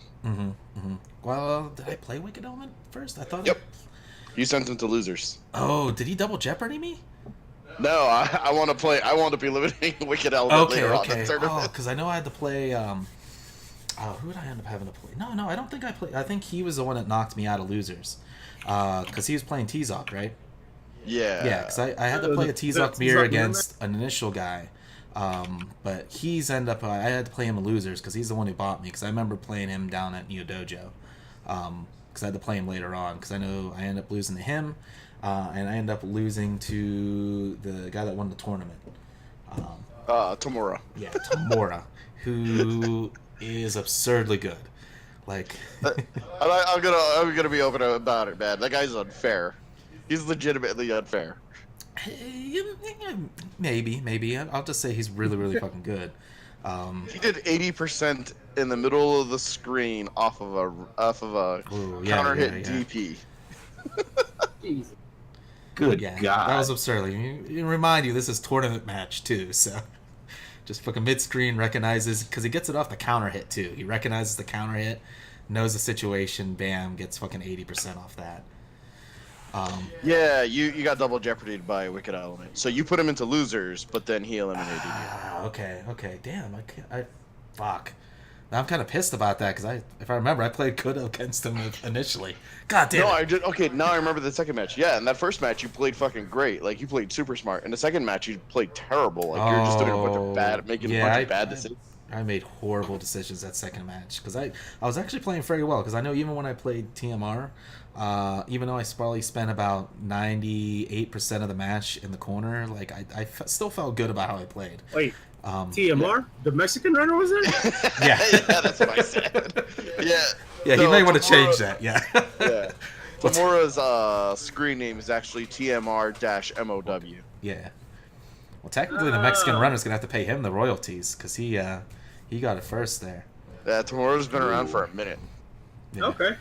Also, what's OG up, Evil life. Jin? What's up, Montefugo? Thanks for joining us here. We're just getting into the Shooting thick the of breeze. Saturday Mark of the Wolves pool play.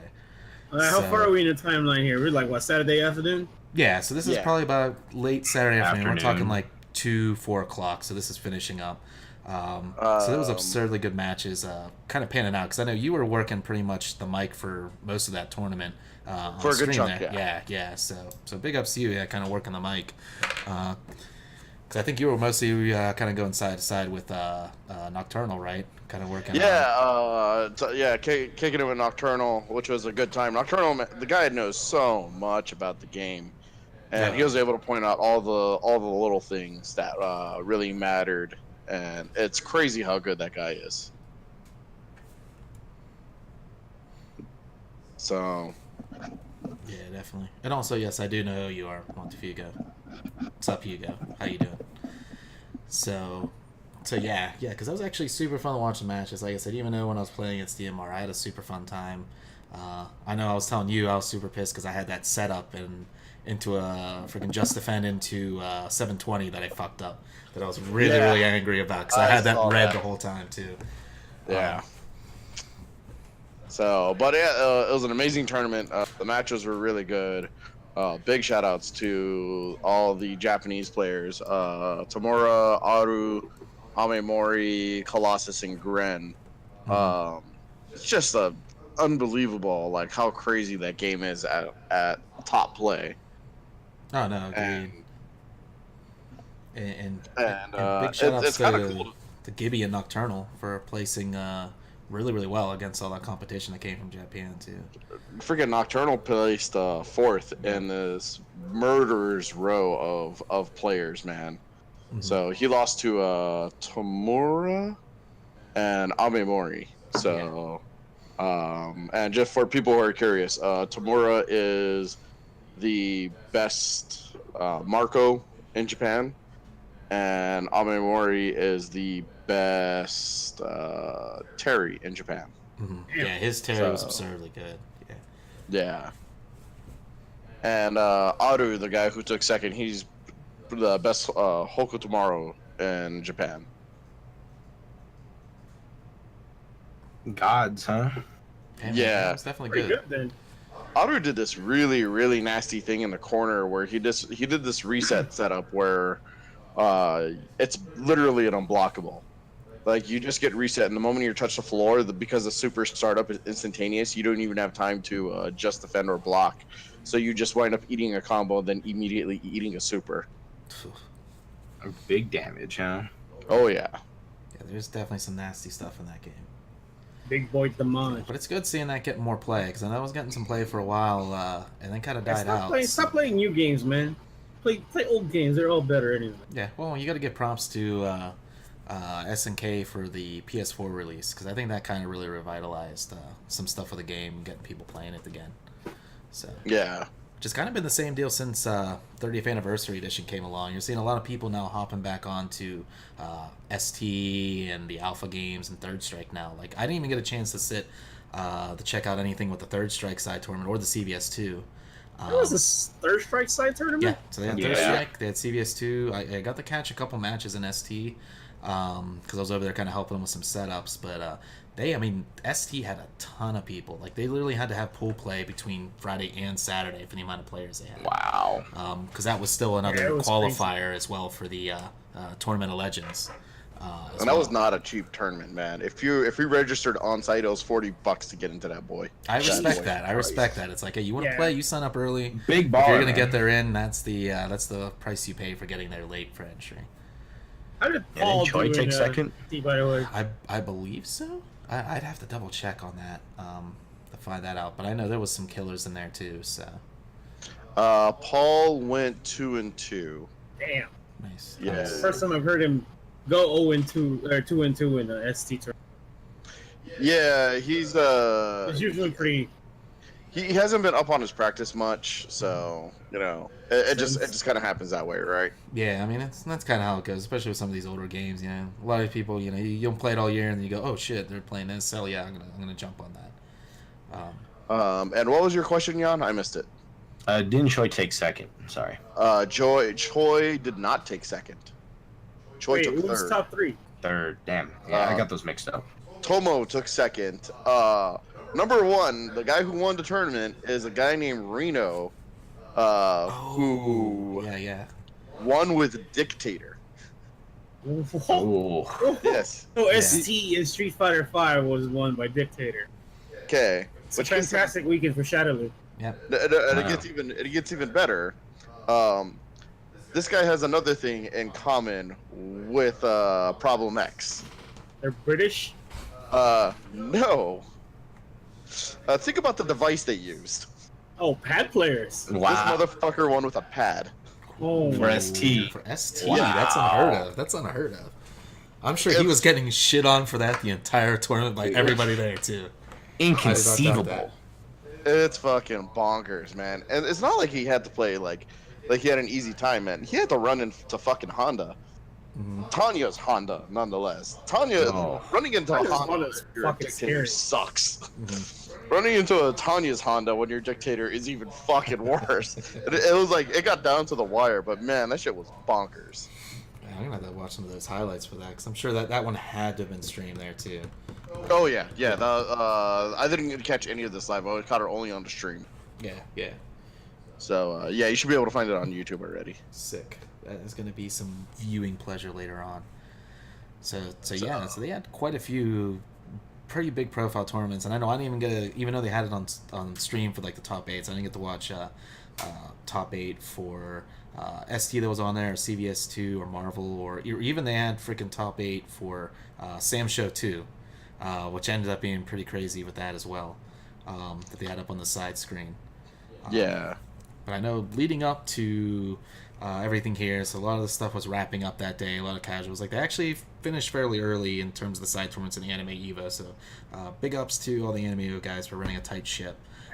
Those guys did really, really well. I'm hugely impressed with their layout. Brett. Yeah, it's pretty good. Yeah, like one thing I'm taking note of, classic fighting gamer, I'm going to steal this going forward in any major tournaments I run. So he had this nice little tactic where when he did pool check-ins, so everyone come in, you usually do your check-ins, like, okay, who's here? He would write whatever shirt or some distinguishing characteristic for each player that checked in. So that way he knew, okay, even though I don't know this guy, immediately, okay, that's the dude in, like, this shirt. Or this is the dude with, like, the afro or some shit like that. So that way he's, like, immediately on it, like, okay, bam, like, here you go. And that everything was run absurdly well all between those guys. So everyone in the Evo, huge shout out. In side tournaments in general, everyone ran that really, really well. Coming in, I mean, everyone getting their own stream setups, getting stuff off the fly. It's kind of what I really respect, because that one tends to be where I feel a lot of the community comes together, where Evo kind of has their own setup, does everything. The side tournaments in like Anime Evo, where kind of everyone that the community comes together, it's like, okay, everyone bring a setup, help run a bracket, shit like that. So definite big props. Yeah, a lot actually.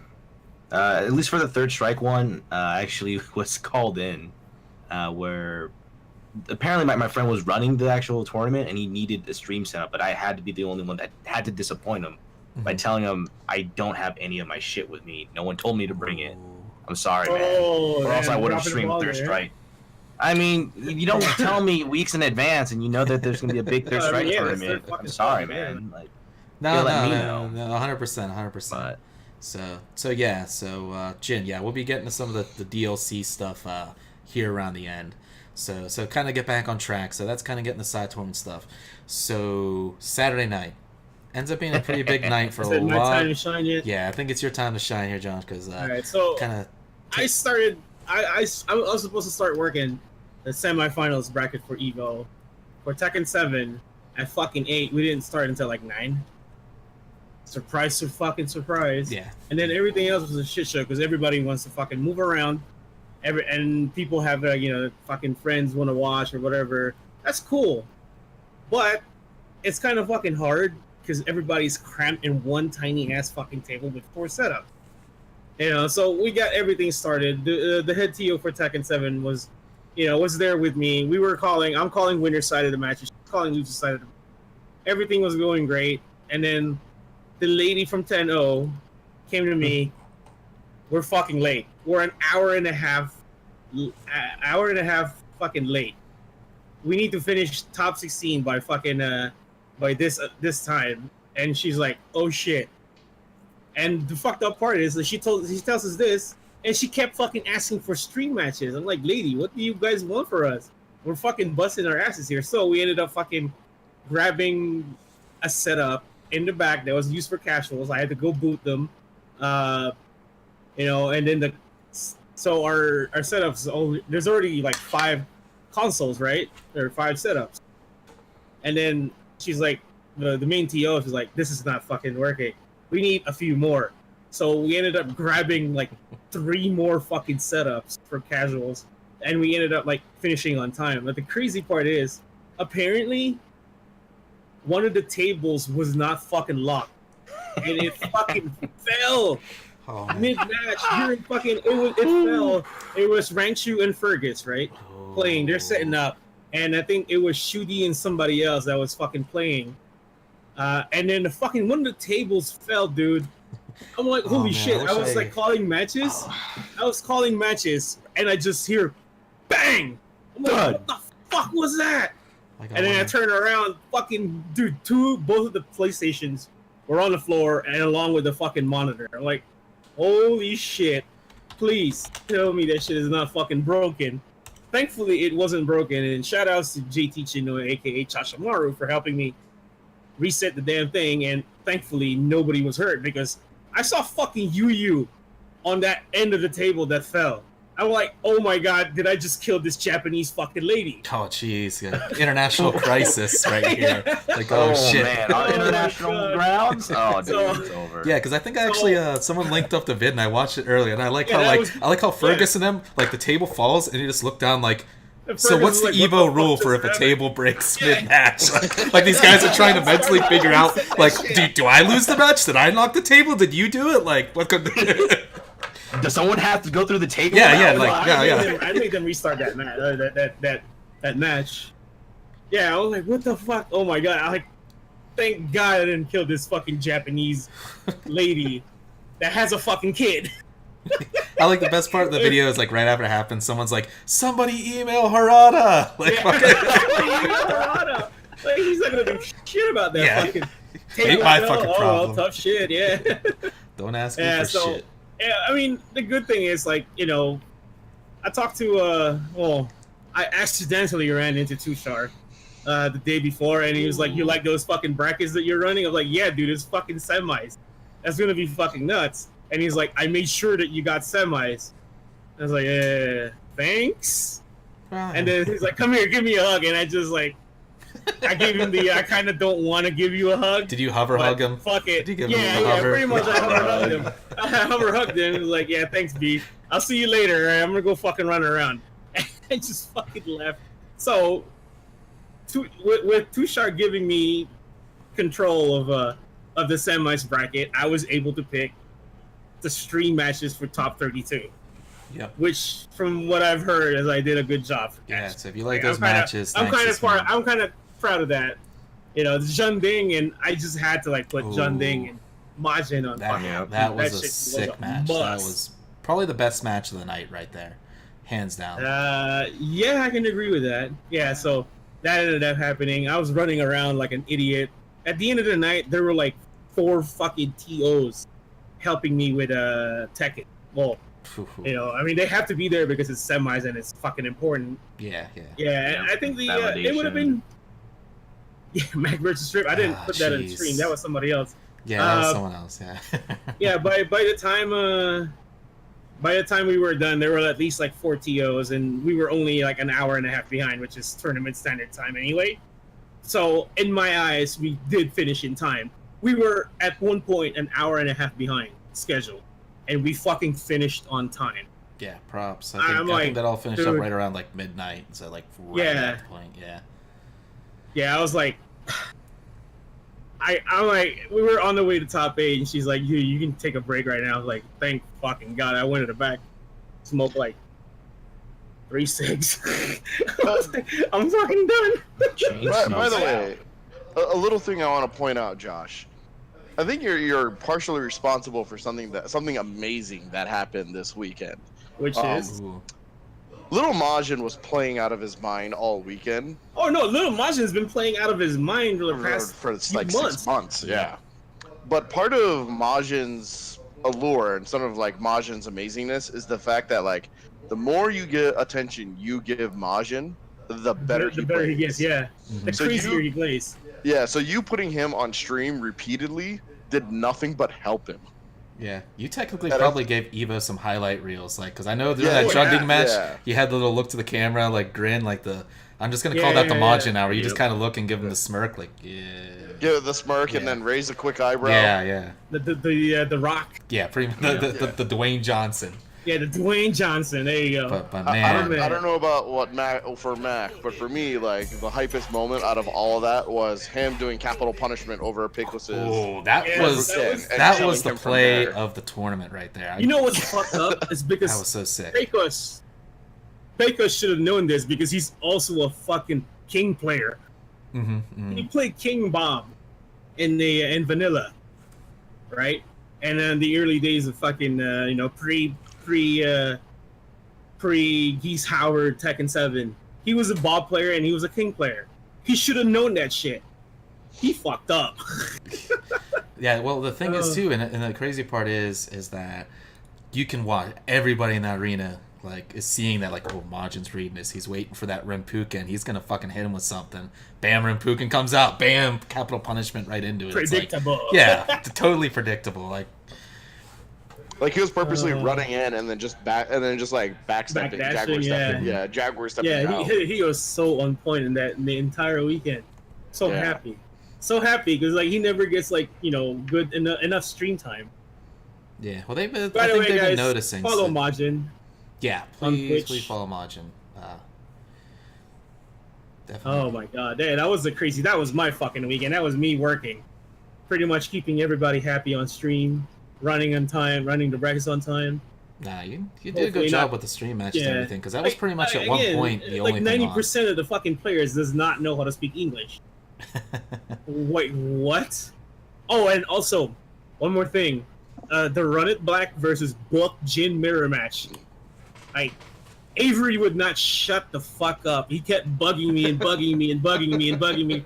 Like, please, Josh, put me on stream with Book. I was Oh, wondering this whether is you right. chose that or God damn Avery it. did. Like, I was Avery, all right, curious fine, about you can that. have it. Yeah. You can have it. And he ended up winning. He ended up fucking winning. My boy Avery ended up winning against Book, which is one of the fucking best, gins in the world, which is, I'm extremely happy about that. Yeah, that was really impressive. Mhm. And then he choked, Yeah, well, Because It's a classic. Americans. Fucking Avery. Yeah. and then he fucked up, he got fucked up by JDC.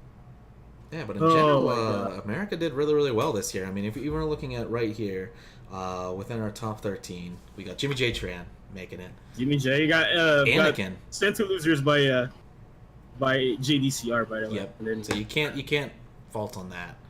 Anakin was playing absurdly good Evo weekend. Oh, too. yeah, It's and then probably he the best ran I've into seen him Book. play all year. yeah, and then he ran into Book, which is no bueno.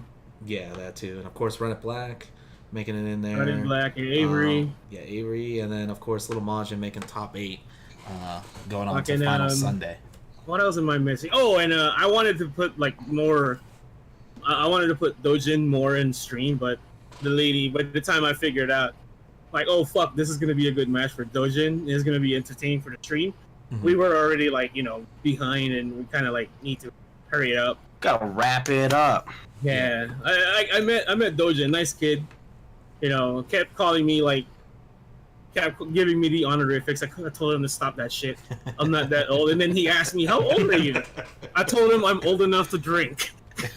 I literally told him that. Like when I gotta show you my ID here or some shit. Like, come on, man. You know what the shame about all this is, Josh? What?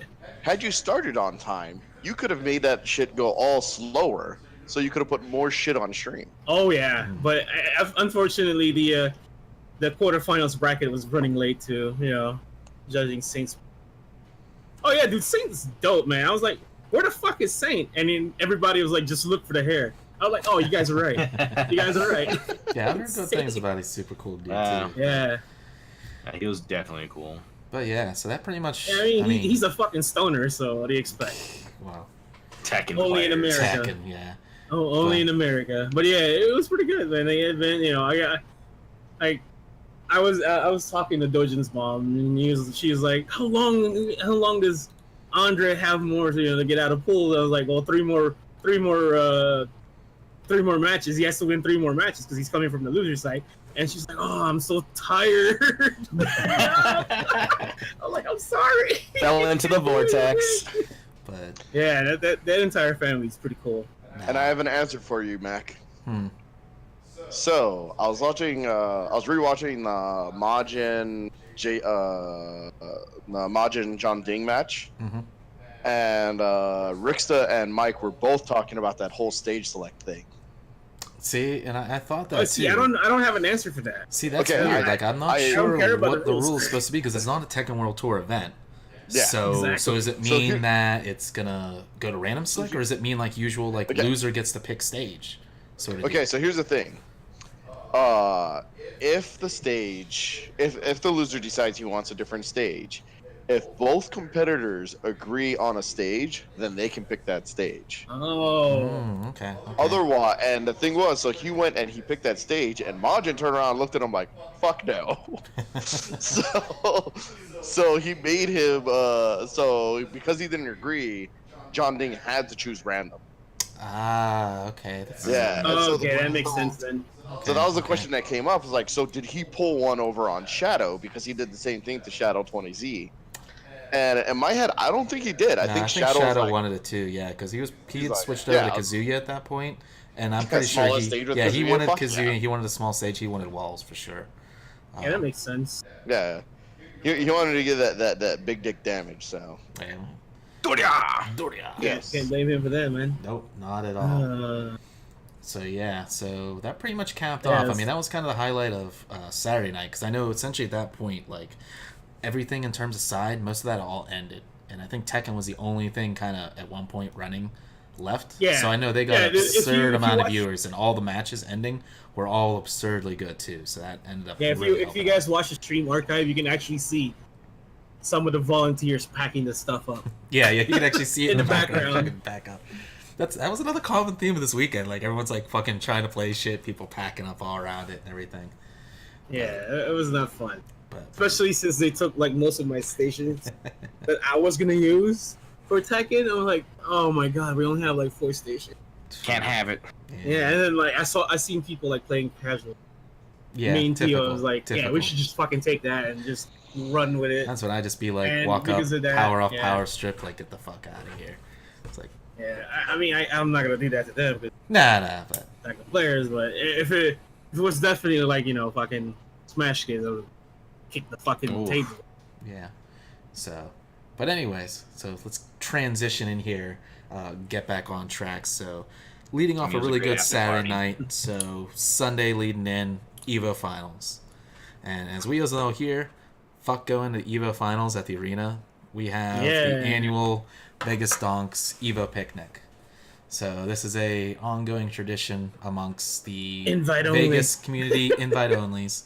So a little bit of Gotta be background with on the Cookie, Evo Anthony. Picnic. So back when Evo used to be cool, and they used to, 2011. 2011 before, you used to be able, everything was in the same venue. They broke down Saturday, got all the chairs set up, and you would just walk in, get your chair when you got there, and if you got there early, you got a good seat. If you got there late, sorry man, back in All the right. bus. sort of deal. Side note. This is the reason why I started running brackets for Evo, by the way. Yep. So I can get in early and save these fuckers some fucking good ass seats. Yeah, big for props. Sunday. Big props for that every year. Yes. So the Vegas tech would be anybody judging. Because I even remember the one year we made laminated signs that said reserved, and we reserved the whole yeah. front Oh, 2 oh, rows. Yeah. 1 year, One Chris year. Lee saw the fucking reserve signs. He looked at it, nodded, and said, "That's some smart shit." Yeah. Oh god. So this became a tradition amongst the Vegas community that we would reserve a bunch of front row seats. We would all get there, and everyone would show up with a bunch of booze, bunch of food, Food, and then we would sit there The from whole beginning of shebang finals until the end of it, and we would just eat a bunch of food, get shit faced, and just get hella hype for matches. So this ended up being a tradition every year until they started screening for bags, and then eventually when it went to the arena where you can't even bring anything in, you got to pay to get in. So at that point, we moved to Vegas. it was a team picnic. effort. Yeah, so Yeah, it'd always just be a team mentally effort. based, Everyone would be like, okay, I'm gonna bring the chicken. I'll bring like the mixed drinks. I'm gonna bring the hype juice. Everything along those lines. Purple drank. Purple cornbread. cornbread. Gotta have the cornbread. I Pizza. remember the first year Evo Popeyes. picnic where we went to Angelina's and got the 32-inch pizza. Oh, that's And the we second day. That's Oh, is the that the second- second year? second Okay, year. okay. So Yeah, we the showed second up with year. this fucking 32 fucking inch pizza. Like God people are damn. like, oh shit, can I get a slice? Or like, fuck it, yeah. Like fucking passing around and everything there. Like I miss those The days first having to do year- it there. The first year we had like one 6-pack of water and booze for everything else. Yeah, yeah. That was not fucking good. I know the one year we messed up because I think we only had like 2 non-alcoholic drinks, and it was just nothing but booze for the rest of the day. So it's like, you want to drink something, you're gonna have to drink something alcoholic because that's all we got. Thankfully, they still have the fucking the water stations. Back then. That year, then, so we can just go back and forth. Yeah. Not like this lack of water stations this year. We lost that luxury. You know. Speaking of which, if anyone wants to get on a class action lawsuit against Evo, we'll be starting one up after the podcast. So. Yeah, we have our FGC lawyer here on the line. Oh, really? Really? Come on, man. There we go. Unprofessional. So, so you know, every year what we end up doing is we have our annual Evo picnic. So since we can't do it at the arena every year, we meet up at a person's house. We start early. We kind of do a potluck, bunch of booze, bunch of food, and just watch finals. So this year we end up hosting at my pad. Super fun time. Ended up watching a lot of finals, and all the finals end up being really, really good, despite the fact that the schedule was kind of weird. At least the layout of the games are all good. So starting out Guilty Gear finals absurdly good. Fucking missed it. I gotta go rewatch. Go rewatch that, man. My love for that game has been rekindled. At least for Lost Soul, man. Lost Soul for a good chunk was just. I'm not gonna lie. Playing out his mind, even though he's a dirty elf player. I've seen some of it, and I've seen the way he celebrates. He looks like an autistic kid. He just kind of pops off, but I don't know if he. I mean, he's still kind of. No, he looks. He's kind of small and scrawny, so it's like kind of like you don't look as cool when you pop off. But yeah, good on him though. But I mean, hell, if you're gonna pop off. You know, fuck the haters. It's okay, he's not a Smash player. Yeah, give him that. Right? So at least it ain't Smash. Yeah. That's true. So yeah. So we end up going at good ass time had by all.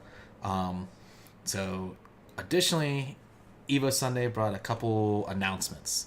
So we had a couple things kind of brought down. The best. So at least start out with one non-Sunday announcement. So, and this is kind of me for a game I happen to like, but EX Fighting Layer. So we already kind of knew that a couple characters are coming, Polem and Volcano Rosso, if you're ever familiar with the EX series from Street Fighter EX.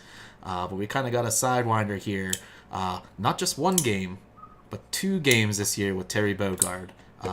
Unfortunately, this one is non-lady parts Terry in Fighting Layer, but still a welcome addition. Terry, huh? But still a welcome addition to the cast. Pre-op Terry, all right. Yeah, so pre-op, yeah. This is before that timeline happened.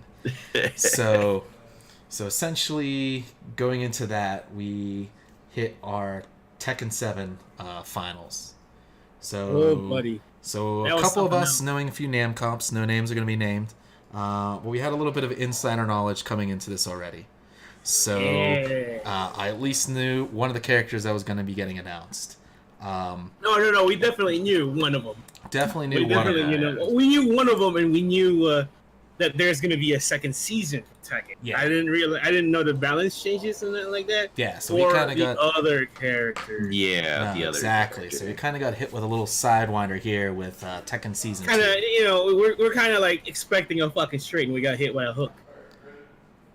Got rope-a-dope is what happened, actually. So essentially here, we're all kind of expecting Season 2. I know I coming into it was at least expecting maybe only like 4 characters. Thinking maybe like 2 to 3 returning characters and a guest character, and that was going to be our Season 4. One character per quarter. Because that kind of fell in line with Season 1. I'm still kind of salty my Sumo Boy isn't there. Well, hold off, man. Yeah. Hold off. Ready for What we got was a Season 2 announcement. First off, hitting the trailer with a bunch of balance changes. The biggest being wall bounces. So I'm not sure how I feel about wall bounces. Yeah, like very Guilty Gear, or even like Street Fighter started doing this with like 6P from Soul. Yeah. Wall bounce. So we're starting to see a lot of wall bounces. A lot of characters have new properties, or even I even seen 1 or 2 that had brand new moves. So that's actually pretty cool. But then we walk into the one character I was not expecting that they lead off with, Anna. I kind of expect. Yeah. I kind of expect a little bit, but I wasn't expecting it this early. And I wasn't definitely not expecting at least not 2 character reveals, but technically 3 character reveals. So we get Anna, who's back. Definitely looking really cool. I like the outfit. Oh yeah, I do too. That looks she really fucking cool. I mean, all her moveset still kind of retains there with still a little bit of new flair. Her rage fucking art is super fucking sick looking. got the rocket launcher. Yeah, like RPG people and shit. Like Slide them up, shoot them, man. like I feel like if they keep like upping every time they do these rage arts, like oh okay, like we punched the guy a bunch of times. Oh shit, we gotta up it now. Now we gotta shoot him with a rocket or some Hey, shit. we gotta shoot them with something, man. But then we hit with the expected announcement we were expecting. Super Cop Lei Wulong, aka co-starring Chris Tucker, shows up in the game. Yeah, So- Jackie Chan. Yeah, Just Jackie need Bruce Chan. now. So we're all kind of Zebras. expecting this. Well, it's definitely super cool. So he always has his 5 stances. So now we're looking at a rage drive every single stance, which is super cool. And it looks like each one has its own properties. Like you might get a wall bounce, a ground bound, like a counter hit splat, stuff like that. So it seems like it's like definitely going to really play into a lot of items there because it seems like a lot of them come out really fast too. So it's kind of going to feel like I don't know if like certain ones are going to play better than other ones or become more favored. But obviously once they get released, we'll see what happens. But then, of course, we had our final announcement. Our guest character, at least our first guest character. We don't know if a couple more are coming for this season. And I have to agree with the Nam copy told me. This was definitely left field. I didn't see it coming from anywhere. So we got... in the word of our Nam cop, minds were blown. Yeah, Literally so on the definitely fucking minds are game. blown. And I don't doubt them because I mean, if you've looked on like social media or anything all this week, like the main question has been, why the fuck Negan from Walking Dead? Why the fuck not? Yeah. True, but that's been kind of the controversy. Like, why add him in there? Or like, how is he gonna fit in the Tekken? And this whole sort of feel. But I don't know. I'm kind of excited a little bit with the layout because I think it'll actually be pretty cool. Like, I think if they play it out, it'll be pretty nice. The only thing I'm wondering is that so Negan is generally from a horror movie show, which tends to be, I mean, even though it's on AMC, it's still pretty damn gory. So, I mean, Tekken doesn't tend to be very gory. So I don't know how they're going to play, if they're going to give him anything that's kind of graphic, or if it's just going to be, kind of toned down for the game or something like that. Because obviously we're going to see Lucille, his bat with the barbed wire. Probably like a rage art. Well, I mean, is he Yeah. only going to use it for just a rage art, or is he going to be able to use Probably the bat not. for his Maybe regular maybe move as set? a staple. Like, I think Yeah, his we'll bat's find going to be out. like a regular move set item there. That would be sick. But yeah, so essentially we got him coming, but we essentially only got mostly a teaser, no real gameplay or anything like that. And there's even been questions too about how his matchups are going to be. Yes. I mean, is he going to be like a 10-0 against Huang? I mean, is his Lucille going to be like plus 50 on block? I Yeah, mean, he's got there's buffs been a lot of against questions that are Koreans. getting asked and stuff like that. But at least the bigger thing too is that it looks like Tekken is going now with almost the Street Fighter V formula. So they're kind of going now. Their seasons are going to be like 5 characters. So this I will like technically be that, 6 characters. 6 characters because we got our 3 reveals and there's still 3 other ones that haven't been revealed yet. That'll be down the line. So I don't know if these are all going to be returning characters. I'm going to assume they are. And we're going to get our 1 guest character. But I mean, there could be another guest character mixed in. I mean, we had 2 guest characters already. Or no, technically 3 guest characters. already. 3. So, but I mean, what are you guys thinking? What are we going to get for maybe those 3 other spots? I mean, Donnie, Julia, AK. Okay. Well, I mean, would they bring back Armor King? I mean, doesn't regular King have a lot of his moveset now? Yeah. Is he not dead in the lore? Yeah, I thought he So was is dead the in the lore question? too, because it's He's not technically a dead, he's not. storyline one. He's definitely not. Because I feel like, I mean, Well, I you know can a lot of replace people. with Julia with fucking not Julia, but AK with either Bruce or Marduk. Well, that's the other thing I'm too. okay I mean, with I don't know if they'll bring back Bruce because technically he's And is it Marduk also dead? pretty much you already got there Well, with that's Josie. I mean, a lot of his moveset there. I mean, I can definitely see Ganryu. I mean, a lot of people have asked for Ganryu. He's still pretty unique. Saint wants in, him. in the, It's so bad. in the cast. Same one. And I could still see it. One of the Changs, like either Julia, Yeah, probably definitely Julia. Julia. I mean, she's got her own unique move set too. I think that'll kind of throw in to give some unique moves. But I think that last character set, I mean, I mean, I'd like to see Marduk, but I still feel like I don't know if they feel like they just went with Gigas as his replacement, but Nah. I would actually like to have JC in that because I enjoyed playing JC. Unlike some fucking other people who are fucking lying to you, I actually did fucking play JC. I played Chanel's team, which is JC Alyssa. It's a damn good team. I mean, I would kind of I don't know. I almost want I don't know who could we bring back. Essentially in there, no Gone. Fuck Gone. Let's just get that out of the way. No, Gon's never gonna come back. I know. My boy Ken really wants Alex back. Or at least. Well, Okay. we can trade here. He wants Alex, and I fucking want Virtual Fighter 6. I want Virtua Fighter 6 too. You know the other character though I was thinking that might make So, it like, back after talking to Paul over the weekend? Safina. Like, where's Safina? Oh yeah, man? Zafina. Yeah. I mean, she's still pretty unique too. She was actually a pretty cool character. She could actually do really well in this engine too. I think give her a couple good armor moves, stuff like that, and I think she'll be definitely one to mess with. Because technically, she's already got a moveset. Now you're gonna get a couple new moves in Tekken 7, so she could be a pretty crazy one too. But yeah, so we had that Tekken. So that was a pretty big reveal. I was liking that one. After that, we had our Dragon Ball Fighter finals. Jeez. Where, of course, we all know our opinions on Dragon Ball Fighters. But essentially, I don't know. I don't know what the fuck happened to Dragon Ball. I was upstairs playing Marvel too. So you got the general gist of it then. So I guess at the end, after a pretty long fought, the same match we've been seeing all season kind of came to a culmination.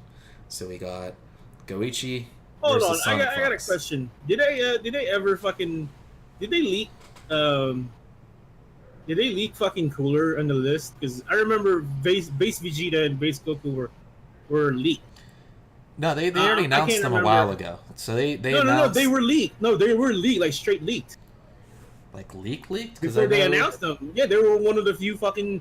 I think they were leaked before before the trailer. Blues. Or sorry, not the Blues, but Zamasu and Oh well. God Zamasu and Well, I mean, everyone's kind of suspecting that was there, and I know that we kind of got a tease from the Famitsu magazine article there. Essentially, no, it was coming out- data mine. Yeah. Well, I think they were data mining some stuff for a while, but obviously, that's kind of a hard one to tell because you don't know if it's fake data mining or not, or some other stuff that ends up kind of not being used down the line. But we did get kind of a trailer again for base Goku and Vegeta, but then we actually got our other reveal for Cooler. Yep. Which Cooler actually looks pretty damn sick. It was. I was never a big Cooler fan in the lore, but he definitely looks actually really cool in the game. So he almost looks like kind of like a bulky character, like big character style, but he still seems to have a lot of movement. Broly. Yeah, almost a little bit like a Broly because he has some of that sort of larger one there and kind of going through. But He does essentially, look dope. he still is kind of like a fast-moving character. Still got kind of some of the same tools that Frieza has. So he definitely looks like really cool. Seems to have some unique move sets too. They're kind of unique to him. But that was actually a pretty cool one. I don't think a lot of people were expecting Cooler necessarily. So now we just kind of wait. I mean, I'm really hoping you're right, Smiley. I want 17 trucker hat and all to come in that. I don't know if we'll end up getting 17 or not, but I would be happy with it. I would actually be happy if they had 17, and then the other two androids from that movie were kind of like assist characters for him. I think that would actually be kind of cool, and then his final could be like combining with those characters to kind of do something there. So that was essentially our DBZ finals there, and kind of coming out with the reveal. So then after that, we had the main event, Street Fighter V. Did anyone actually watch it? I actually watched most of it. 13. See, you caught me there. Oh no, you're talking Solo 17. Sorry, I'm mixing them up. I still want Trucker Hat though. So essentially, we kind of came in there. Street Fighter V finals were actually pretty damn good. So we actually got, like we said earlier, Dictator winning it. Problem And actually, X. Problem X and a Euro player too. Actually Yeah. taking it there. Over like Brits. quite a pretty stacked finals with a lot of really strong players. Say what you will at the end of the day about whether you like Street Fighter V or not, but usually when it comes down to those finals, there's always really, really good matches that end up kind of panning out at that point. A champion's a champion, man. Especially even though Takedo, did not take anything after the reset, and like that was just ooh. No, it was pretty convincing after the reset, which that just kind of solidified it. It's like, okay, this wasn't a fluke or anything like that, or anything along those lines. It was pretty damn convincingly too, and he had like a really good game plan with Bison there. His mix-ups were on point. He was pretty much constantly making Takedo guess on wake up, stuff like that. Yeah, it took every little bit of damage he could too, and it was really good. Like that was the last match I watched as well on Sunday. It didn't end till like midnight, and then you think that there was another reveal or anything at the end, but everyone's like, "Get the fuck home." Yeah. But they ended up dropping their 2 reveals. So obviously, with all the teasing during the weekend, everyone was expecting the reveal of G. So it's kind of all building up with this. They had some really. I'm not gonna lie, man. G looks fucking dope. No, like he's super dope. I quit playing Street Fighter months ago, like probably 2 combo breakers ago. I got pissed and I was like, I'm done with this game. But after watching like a lot of top people play this character, he looks super fun. Because he's all like I like the based. swagger that he has, man. It was the swagger. No, it's like all swagger, President of but the he's like world, kind of man. cool because he's like I'm trying to remember which game he reminds me of, but he's essentially always his gameplay style is all about momentum, but it's all based off like, okay, do like a non-combo, get a hard knockdown, and then you do like a charge, and he has like a meter that charges up what they call his presidential meter. And as he gets higher in presidential meter, he gets access to like additional moves, more damage, stuff like that. But then he loses all that meter when he gets hit with a hard knockdown. So essentially, it's all about getting that he's meter like Chang. and not getting knocked down. Yeah. So he looked kind of cool, but they had this whole kind of I don't know how I feel about their build up and how they kind of try to play up the G reveal. So they had like all this social That was media. very cringe right there. Yeah, it was a little bit cringy, but they had this whole kind of build up where they were handing out little kind of puzzle pieces to like a lot of top players during the weekend, and they were like kind of having them post them up on Twitter. And eventually, at one point, they all combined to make like a message and shit like that. But then, right before the reveal, they have a live action person come out on stage to essentially cosplaying as G, giving a whole like speech. And this is not like a quick speech. This is like a good like this is good like it's a 5. motivational This is like speech a too, good yeah. like 5 to 10 minute motivational speech about how he needed to unite with the earth and shit. Oh, like that was this. G's voice actor? Yeah, so that's his voice actor Yeah. too. So yeah, because it was like point on, and the dude actually kind of like almost looked really good like a G. Like, pretty the good, makeup and man. everything, the costume was pretty spot on. The Capcom actually spent some money on that, so I got to give him some props Got for the that. gold dust paint on his arms perfectly too. It was You real kind of good. do that. He busts out. You get your reveal for G, which was pretty cool. Had a cool track by Del the Funky Yeah, Homo Del the Sapien and Funky Homo Dan the Sapien. Automator, which was super sick. Unfortunately, it's not in the game. It was only for the trailer, but Boo. the G We still theme. got Well, no, better the G with the G Lion. theme is still pretty cool. That's what I was playing at the beginning of the show. So at least they got like the theme down cool. It's a pretty cool sounding theme. But once you get back from the reveal, everyone was expecting that to be it, and then they hit you with Ono in the eye patch, and then you get the Sagat reveal. Final character King. of season 3 right now. That only took them like 2.5 years to finally complete or happy. something like that. Yep. I'm happy for you, Street Fighter players. Yeah. Those look nice. And the best Happy G for and Bonchan. Sagat is yeah, fucking G dope. looks cool. Sagat looks cool. I mean, his essentially meter move or whatever like that essentially gives him like old ST Sagat like fireball. So you can essentially just fucking spam you the hell out with fireballs from across the screen, stuff like that. There's literally only one thing I don't like about Sagat in this game is his down medium kick looks fucking stupid. Yeah. Which one's that one? Oh, okay. Well, His the cool poke thing is too, basically is so whack. what I kind of It's like like one of about his it. good pokes. That I liked about it that I noticed, and I don't know if this is one he's only in his V trigger, but he essentially has a move that's reminds me a lot of like a Virtua Fighter move where essentially when you charge it up to full charge, it does like a guard break. So essentially, like you can do like knockdown setups, charge it up, and then immediately guard break them on wake up, and then immediately kind of go into like a mix up and everything off that or a combo if it allows you. But they're kind of bringing back some of his old costumes, stuff like that, and everything. Yeah, the Scarlet Cigar. Yeah. I like the old one there. But then the biggest thing here is that then they immediately announced, oh yeah, we're gonna release them both tomorrow, which is unprecedented for Capcom. Usually just be like, okay, yeah, we'll see you in like 3 months with your G download and everything like that. See you at the end of the quarter, you know. Yeah, exactly. So that was actually super un-Capcom like and super cool. So like you said, super un-Capcom like. No, that come on, you can't argue that. It's very un-Capcom like to sit there and go, here's some extra characters here tomorrow. Go for it. I feel like that's like an E3 sort of thing that like Bethesda would do. Like, oh yeah, here's like Fallout Shelter. Oh yeah, it's on your phone already. Like we pre-downloaded it on your phones. Yeah. So like that ended up being pretty cool. So that was actually big props to them for doing that.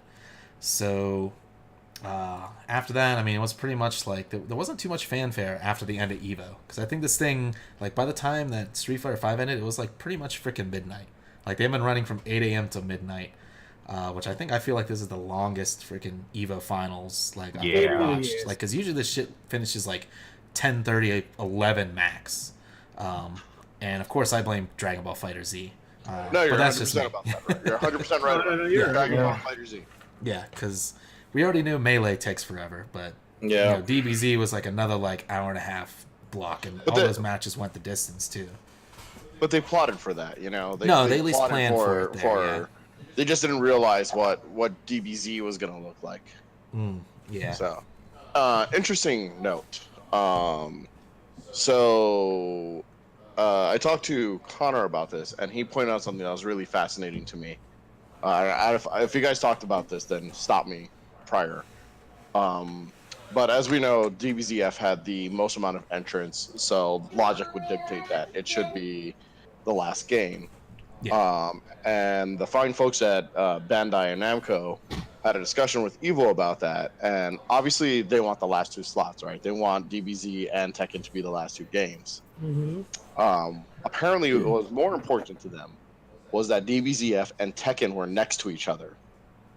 And so having Tekken as one of the last 2 games is completely unjustified by the numbers.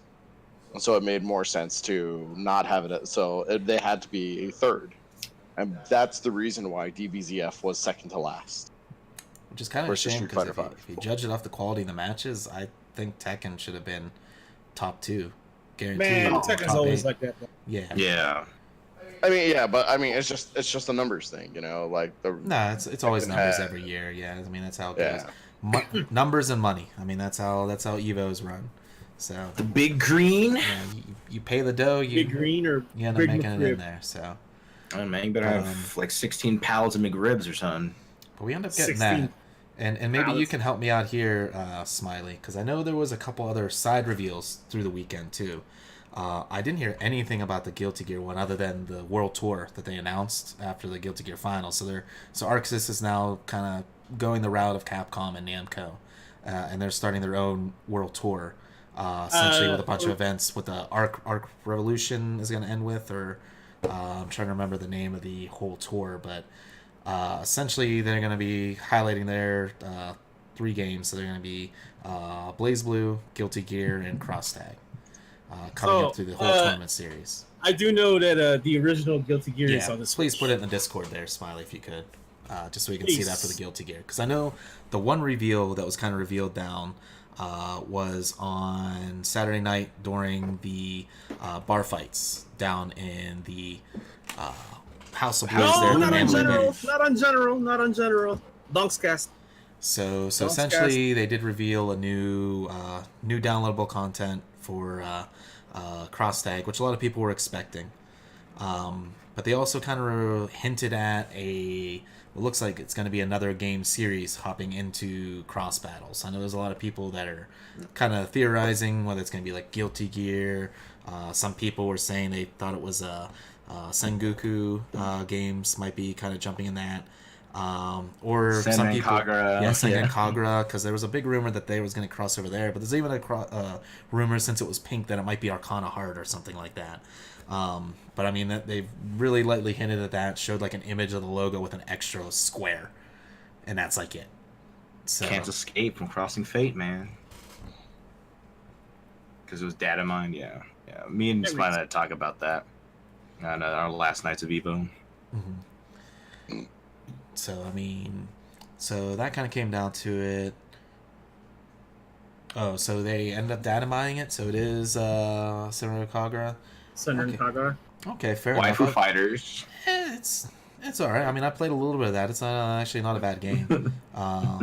It kind of makes sense for how anime cross tank battle is. I mean, that's why I almost thought it was gonna be Arcana. I was like, screw it. I mean, for how anime this shit is, that's right down that alley. But definitely cool. Yeah, I'm interested to see how that's gonna go in because that. I mean, don't those games have a pretty different mechanic as well in that game? Like like it's gonna get weird how they're gonna try to cross up all these games and everything like that. There you go. You get that?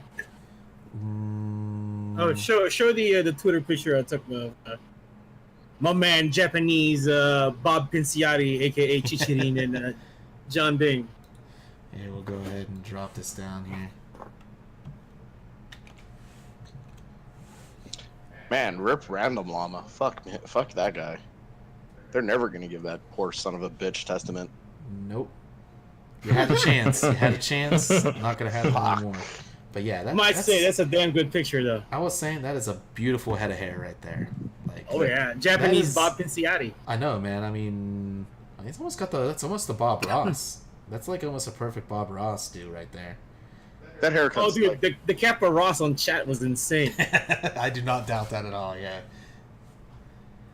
Oh shit, I copied the wrong thing. 1 second. So I guess while you're getting that, there was other summer like post reveals. So I guess even though I know some of you guys don't give two fucking shits about Smash, there was essentially I'm sorry, Smash what? being Smash, or Nintendo being Nintendo, I should say. They don't want to play with the big boys and announce their stuff at Evo, so they wanted to wait until the Tuesday or today, essentially following up after on the Wednesday with their own reveal during their Nintendo Direct. So they end up dropping a bunch of new information about Smash. The only reason I care to even talk about this is because we're now going to get Clipping the goddamn nails. we're gonna get Simon Belmont and Richter Belmont now in Smash, which is super cool. As well as I don't even know why he's not a main character, but Alucard, essentially going to be an assist character too. I saw that this morning on Twitter. Yeah. I didn't give two shits about it. The sad part is he looks really, really cool. Like, he's probably going to be the new. I feel like he's going to be the new Bayonetta in the game because he has. I love it how it's fucking Luigi's Mansion. Luigi's. Yeah. Like I love these trailers. Like at least they put a lot of work into these trailers and stuff like. Like the best part is like technically Luigi gets killed in this trailer. Like fucking death steals his rip. soul. It's like there goes your hopes of another new Luigi's Mansion game right there. But those are definitely kind of cool there. I mean, if you're a Smash player, there was a lot to get kind of excited for because they announced, Richter and Simon, kind of both Echo characters, but they also revealed, now I'm gonna forget his damn name from Donkey Kong Country, King Cool, big crocodile boss from Donkey Kong Country. King K. Rool. Yeah, King Whatever K. his Rool, fucking name is. people been asking him for a while too, so it's at least good that they're actually listening to the fans there and kind of going out. So that was kind of a big reveal there, and they revealed probably like 103 freaking stages, like 800 music tracks from all the games, a bunch of actually cool, bunch of extra features. So Konami's playing nice. No, Oh, well, shit, he what the looks hell is fucking Konami doing dope. for money right now? I mean, okay, we're That's gonna make true. pachinko Still games making and sell pachinko our machines. IPs. Yeah. He's got a dive kick. Yeah, he's got a dive kick too. So I mean, he's got a long distance whip, a dive kick, and he's got actually a pretty. And apparently the dumb thing is too. So apparently the stage is the darkest in the game. So there's like points where like you might have a hard time seeing it. So I'm already seeing like this stage is gonna get banned like immediately. Oh my god, that Like looks a so tournament. sick. Gotta turn up the What is gamma, a man. man? Yeah. Miserable pile of good lord, this trailer looks fucking sick. No, like I said, it kind of being the big Castlevania fan I am, it's got me pretty dope. Oh, he's got a slide too. Oh, damn! Like an Alucard coming in to help out. Is it an assist trophy? Yeah, he's an assist trophy. He's got the slide to launch. Yeah. Yeah, Yeah. that is sick. Damn, they made him like literally the Dracula X. The good one. Alright. Yeah. I respect the thing too. So the best thing I think I've seen in all those trailers. So essentially, so they were introducing some new assists. So one of the assists is literally the moon from Majora's Mask, and it just keeps crashing fucking into the stage, and eventually just kills everybody. So I thought that was actually pretty cool. But they're putting a lot of props into the Smash Ultimate. Like I thought this was gonna be a rehash. Essentially, kind of like, okay, we're just gonna No, it looks like it's a brand new game. yeah. So it feels like it's gonna be a brand new game. Like I was kind of feeling kind of sad for the Smash Bros. I thought they were just gonna be like, okay, we're gonna throw the old characters plus 2 characters, and this is what you get. But they're putting some good effort into it and stuff like that. So Well, the big question is, are they going to finally appease to the Smash crowd and make it more of a fighting game? Or they're still gonna leave it as See, that's the is. thing.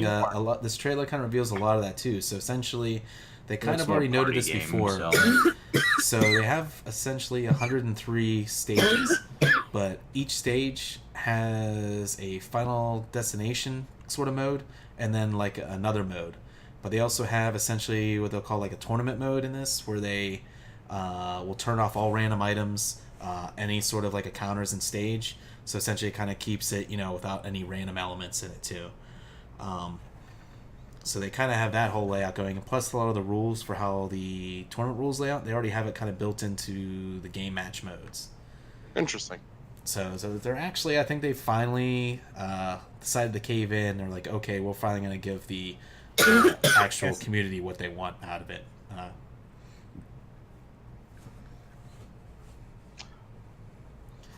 So that was pretty much today.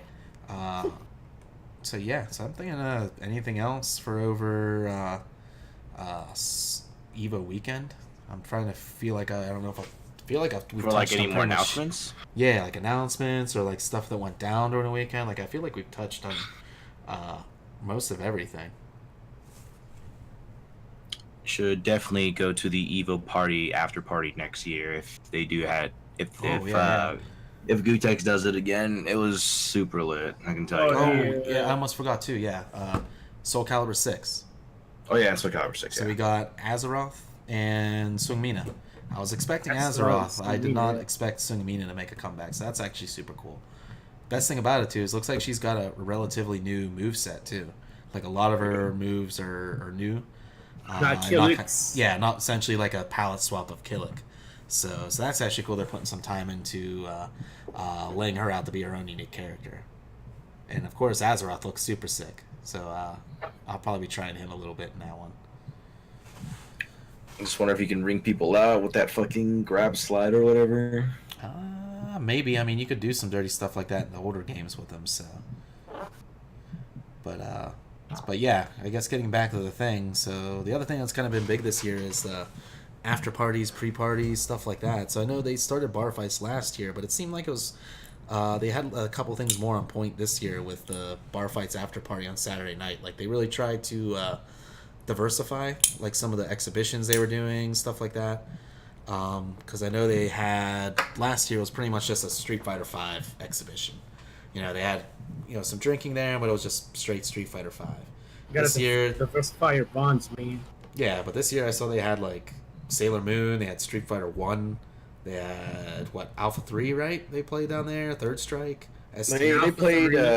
They played anything and everything they could find. They played from Catherine. They played the Street Catherine Fighter 1, too. Yeah, Street yeah. Fighter 2, ST. They played Third Strike with Gutex. They played 4. I think that's the theme 5, of this Evo just everything. for me this year. I didn't know people played X amount of this game for competitively. Yeah, that's Like, usually buddy, what's the common no theme. fucking Yeah. idea. Hey, buddy, you have no fucking clue. Like, yeah, dude, they've been fucking playing Catherine for like 4 years now. Oh no, man! This Catherine Competitively. competitive is like super hype. Like even that, or Yep. like Puyo Puyo scene that had the side tournaments. Those were super Yeah. hype. Like they had some of the top Japanese players out there for that were just fucking absurdly good. Uh, But good time. But yeah, I'm gonna have to Is hit it up more of SCR this yet? after party. Yeah, well, we'll get to that one. So we're kind of hitting the two-hour marker here. So let's start to wrap it up. Oh, has it already been 2 hours? Oh yeah. 2 hours There was a and lot 10 to talk minutes. about. There's a lot to talk about. So Big I mean, weekend. it is the post Evo, you know, and it's been a while. we got a couple events coming up. So just to give a shout out to a couple local events here. So I think the first one coming up, ShineCon. So we got Where is ShineCon? It's gonna be down with When? Tuscany, if I recall correctly. Going to be at the Tuscany. Yes, that is correct. So, Is it this weekend? Not this weekend. No, next weekend. 17 through 19. So, yeah. So the- we're not gonna be there because we're running Tool for this shit. Well, I'll probably go on Friday because Friday is when they're playing Tekken. So Tekken will be Friday night at 6 o'clock. And then I think they do maybe. like Street Fighter 5 and DBZ on Saturday. So if you guys are in town, DBZ Street Fighter players, Tekken, I believe they have Melee, Cross Tag Battle, all that's gonna have a side tournament there down at ShineCon. And a so lot of check it's it being out. ran with 2GG, by the way. Okay, so it's got some really good backing. So and did everything they like get that. like fucking gushers? No Ooh, gushers. I hope so, man. Confirmed, no gushers. Man, really? Oh Fucking man, lame. I want to see that hype guy back on top of there too, just like trying to get the crowd hype for gushers. Like, who wants some gushers? Crowds like. Well, here's the link to their tournament page. I can tell you definitely no gushers, but 2G is going to be the one that streams and runs it. They're still I'll using come down the there then. Fuck it. Tekken 7 FR logo still for some reason. I don't know why. That's kind of funny. Lazy. Oh, I Basically. kind of like the FR logo though. The FR logo is fucking sick. Oh, I mean, it's sick looking, but come on, man. So you're looking at We're not DBZ, playing, Smash Brothers, I believe for Wii U. I don't think are they Yeah. doing Melee too or No, it's just Smash 4. just Smash 4, Tekken 7, Cross Tag Battle, Guilty, and Street Fighter 5. So is this just a straight tournament, or are they doing like other side events, stuff like that? Oh, that's sick. I like the chicken It's finger. going to be a tournament at in their game section. All Everything else right, is here still comes a big convention, right? question. Mhm. You can get me in for free, right? You can talk to Smiley. Smiley works on that team. I'm just there to help out. Smiley, hook it up, man. Keep it on the low. We'll talk after the podcast. So we got that coming up. Oh, Uh, my man. That's what I'm talking and, about. I'll see you that weekend then. So as long as Whoa, things all man. kind of stay in line too. Same weekend we that Saturday we'll also be You're the doing the best. next tool for this shit. In tradition here, we usually like to mix up tool for this shit between fighting games, and we also like to do our occasional sports edition. So we're gonna be doing a sports edition 2 Okay, on here Saturday. comes the lineup. So our tentative So, lineup you- right now is going to be NFL Blitz, NBA Street Volume 2. Oh boy, Windjammers. Nico's gonna be happy. He's been talking about that shit all weekend long. He was talking a lot of smack, so you guys got to make sure you do not let him win. Do not let this guy win it. Yeah. Beyond that, we have Windjammers, and then we have Dead or Alive Extreme Beach Volleyball. Ooh. And I do So- believe we're also streaming that on this channel. We will be, so if you I'm guys want taking to a catch it, hiatus on mine. So, On take mine, a note. If you've already done a quick follow, which already shout out to be more crazy. Thanks for the follow. If anyone else wants to check out anything with Too Old for This Shit, follow this channel and LVT Fade. We'll be Hey, kind of bumping back and forth between those for any of your Too Old for This Shit action. Other than that, we also have coming down the pipeline Neo Dojo. So Saturday right after that, Super Arcade is going to be the next Neo Dojo tournament. Maybe you can help me out here with getting a little bit more info on the lineup there, Llama. What we got going for that? So I'm pretty sure they're going to stick with their same thing. Mark of the Wolves. They're probably going to do Samurai Showdown 2, especially after Evo and how big Samurai Showdown 2 got for that. Sick. KOF 13, KOF 14. And then the B-Sides guys will be down there. I'm there for Tanabor. B-side. Yeah, Rotanabor, Rob. He will be there running Guilty Gear and... Probably Vampire B-Side. Savior again. Yeah. Yeah. So for the people who are listening in and are Gibby, Vixay, and Vixage run an amazing tournament. Wild Wallace runs an awesome stream. Yes, yes, they do. And Rob does a great job with Guilty Gear and Vampire Savior. The Vampire Savior community in LA Oh, to dude. be low on this is stacked. Yeah, they're good. I have to give him big props there for ordinance and tournaments and all that, and he also kind of sitting down with me last time and kind of giving me some knowledge on the Raptor matchup and just general kind of shortcuts and kind of stuff mechanic wise of VSAV. Yeah, So just gameplay, man. Mhm. And the most importantly, the VSAV tournament and the Guilty Gear tournament are actually free. All you got to do is pay the cover charge for Super Arcade. For unlimited games, it's $5. The venue's real nice. It's super easy to get to if you're coming out from Las Vegas. Lots of parking too. Yep. Tons of parking. A bunch of good Mexican restaurants around there. And I mean, if anything, you can come kick it with us assholes. So Yeah. And hint, nudge, Feelings the may or guy. may not be hurt. Yeah, and hint, nudge, any of you guys down there with the B sides. If we could maybe get some Alpha 2 this time around when we show up. Yes, maybe? please. Maybe Some some Alpha Alpha 2, 2. pretty please. I want to try Pretty please. my test my metal again outside of state. Yeah. I'll go ahead and say this out loud. If any of you if Rob is watching this for some reason, please run an Alpha 2 tournament so I can wreck all of you motherfuckers for free. Ooh, I'll even bring the setup just to make sure you can go out and do this. Yeah. But yeah, that should definitely be sick. So we'll be out there for that down at the newly reopened Super Arcade, which if you guys haven't checked out, Shout outs to working bathrooms over. yeah. I mean, that is the biggest upgrade probably with the place. I mean, it's nice, big, kind of spaced out, but it has not just one, but 2 functional bathrooms. One for each sex too, which is unheard of there.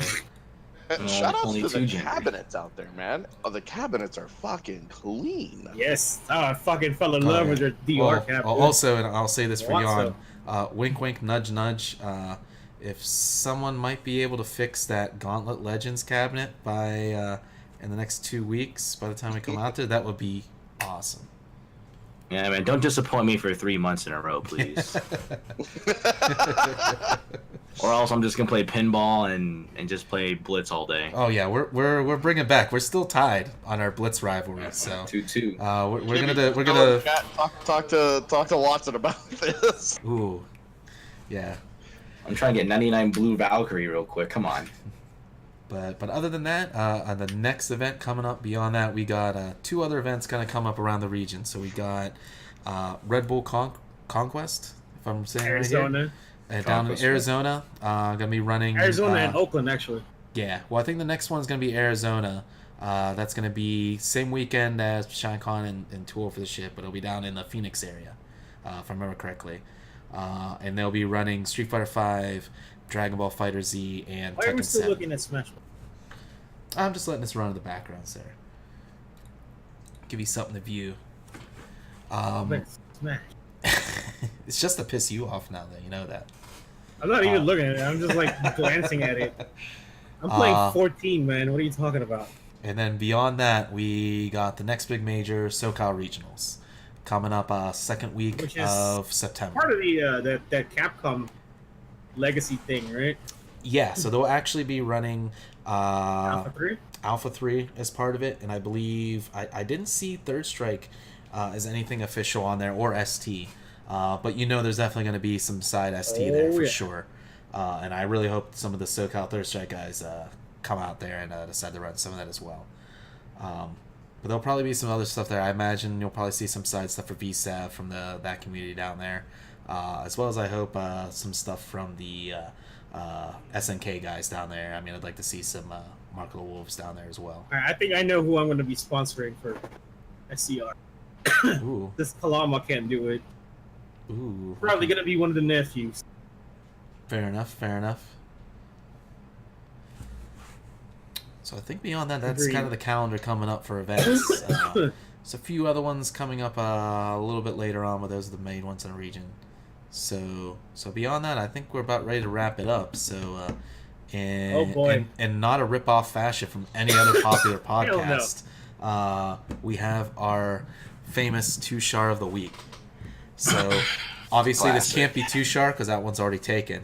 But if we want to kick it off, I'll wrap up here. So who wants to kick it off here first with their Two-Shar?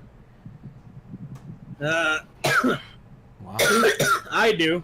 All right, let's go with it, All right, Josh. whoever fucking set those fucking tables up at Evo, you're a Wizard. you're a fucking Tushar. Also, if you're responsible for saying, no, I think they can just buy their own water, you're a fucking Tushar. Ooh, yeah. Smash GG. I'm sorry, Mac. Oh, come on! You're You're gonna a take fucking- my two no. shot. You're gonna take two Three of shots. them? Come on, That's man. Yes. vetoed. I It's vetoed been a that. fucking. It's been a long week, man. I get it, but I'm vetoing that for you. all right. They claim Fine. to that. All right, Yeah, fine. I call. There is a fucking good idea that came out of this. Whoever thought of the fucking Discord for Evo volunteers, fucking Yeah. is a damn genius. Yeah, Right. that person is intelligente. I'll go next. I'd like to point that that my Tushar of the week is thanks to Ernesto Lopez Jr., who has a nice little YouTube channel. He's a comedian out from Button from check. Texas. Yeah, and runs a thing called Dallas. Button Check. And he brought up something on Button Check that made me look over like prize pool payouts. So my Tushar of the week is fucking Evo and their bullshit prize payout. It is fucking abysmal. I'm staring at it right now, and their Oh, prize. Zhong something. Lil High only got like 9K, I think. Okay, no, and he got too much, and I'm saying that right now. Lohai got too much for that, because there's no Tekken 7 backing up. And the reason why he got that much is because their prize distribution breaks out like this: first place, 60%; second What? place, yes; second place, 20%; third Whoa. place, 10%; fourth place, 4%; fifth and sixth place, 2%; seventh and eighth place, 1%. In a tournament with 1,300 competitors, the Goddamn. Smash tournament, the guy who got seventh and eighth got $130 fucking dollars Yeah. $130 for 8th place. Yeah. for eighth place out of 1,300 Evil fucking con. competitors. And you He never. is better than 1,347 players, and he got $130 fucking dollars for that. And I That's get like it, a local right there. seriously, and I get it. You know, they didn't get any sponsorship, and I'm fine with that. But because of this, and wow, you're not going to hear these words out of me too often. Good shit to Leffen. I know. I was just about to say, Whoa. what does the world come to where Leffen Leffen is the hero the in this good guy on scenario? this. Yeah. Leffen, who won $8,000 for that tournament, is not keeping that money. He's donating a bunch of that money to 7th and 8th place because nice. he's like, what the fuck? And if Good they guy won't on accept it, and let me tell you right now, a bunch of them won't accept it, he's going to donate it to the charity of their choice. Mhm. And this is the fucked up part about it. The Pro Tour payout, the Capcom Pro Tour payout, they actually do this shit correctly. So Capcom provided $50,000 for Street Fighter V. They don't follow Evo's payout. They do their own payout. First place got $20,000 out of 50. That's 40%. That's accurate. That's what it should be. Second place got $10,000. That's 20%. That's also accurate. The guys on the bottom, 7th and 8th place, they got 1,500, 3%.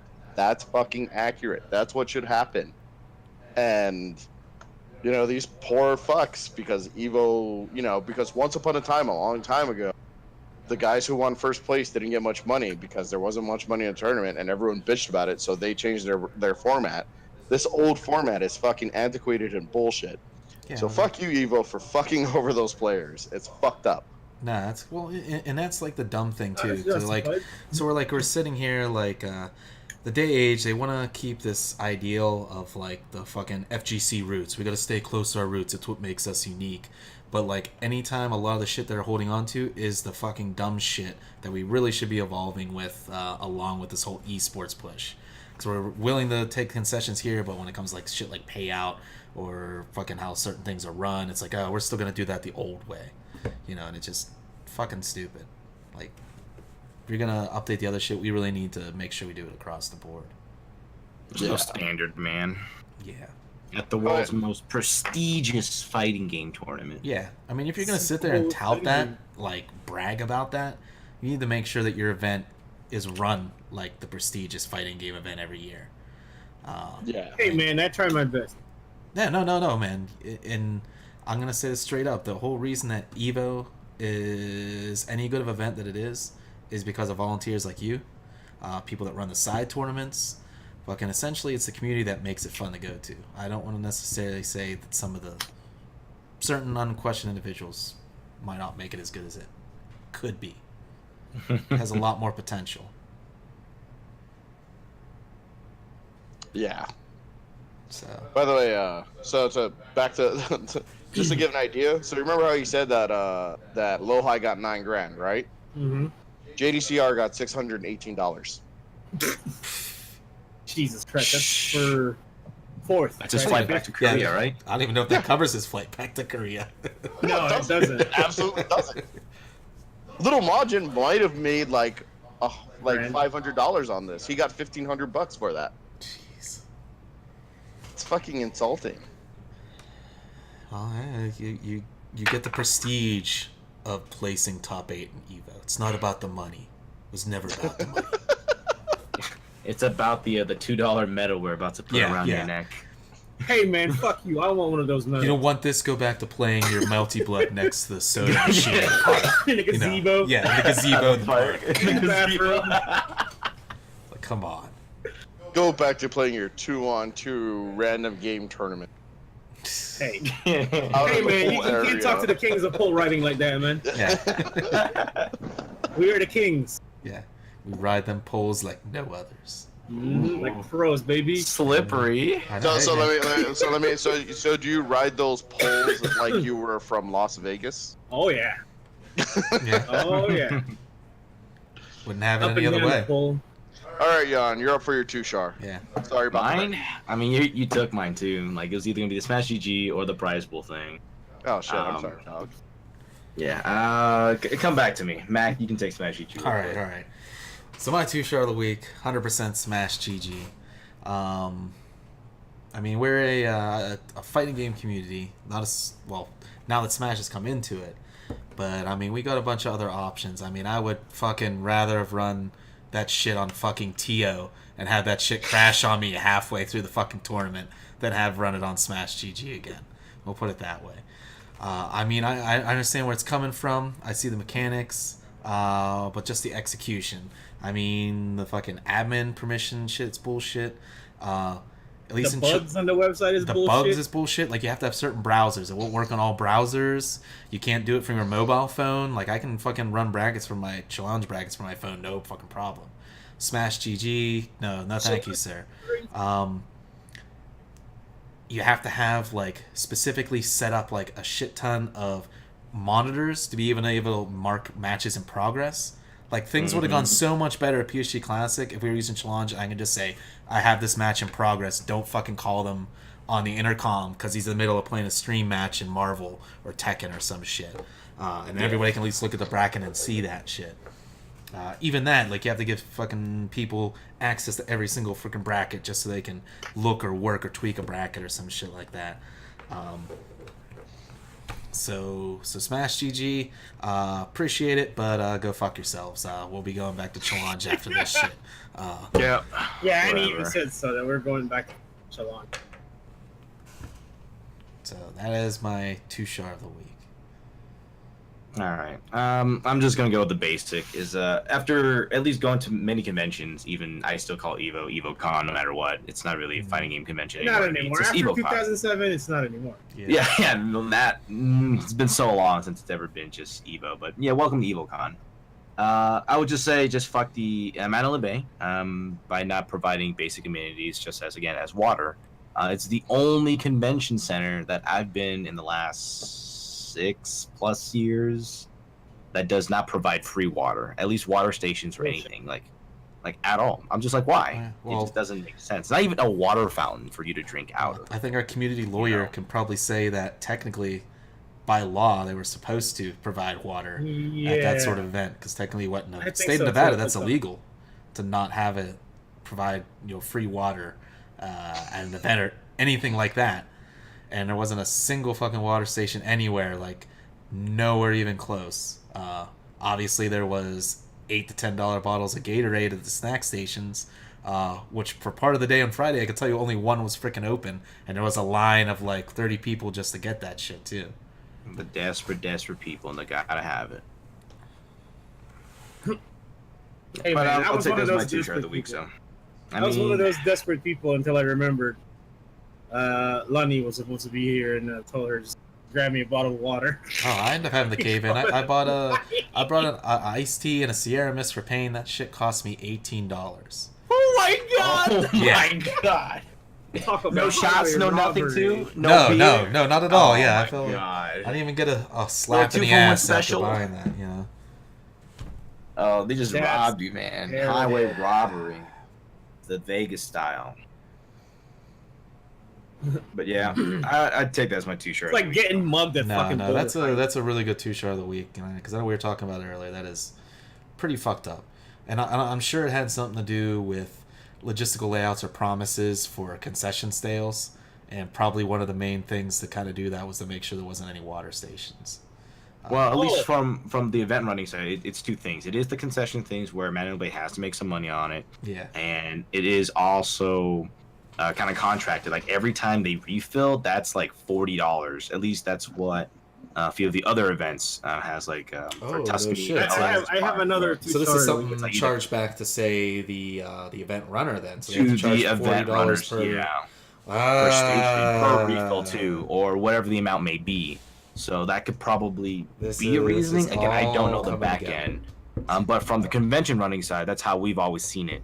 But Right. usually it's smaller ones for us, so we can tone it down to like maybe like $5 per 5 gallon of water, you know. But again, it depends.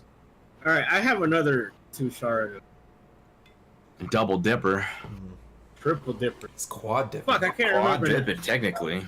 I can't fucking remember now. Thanks, Oh asshole. jeez. Yeah. Hey man, denied. Triple dipper. I can't remember now. God damn it. Time frame. It's coming.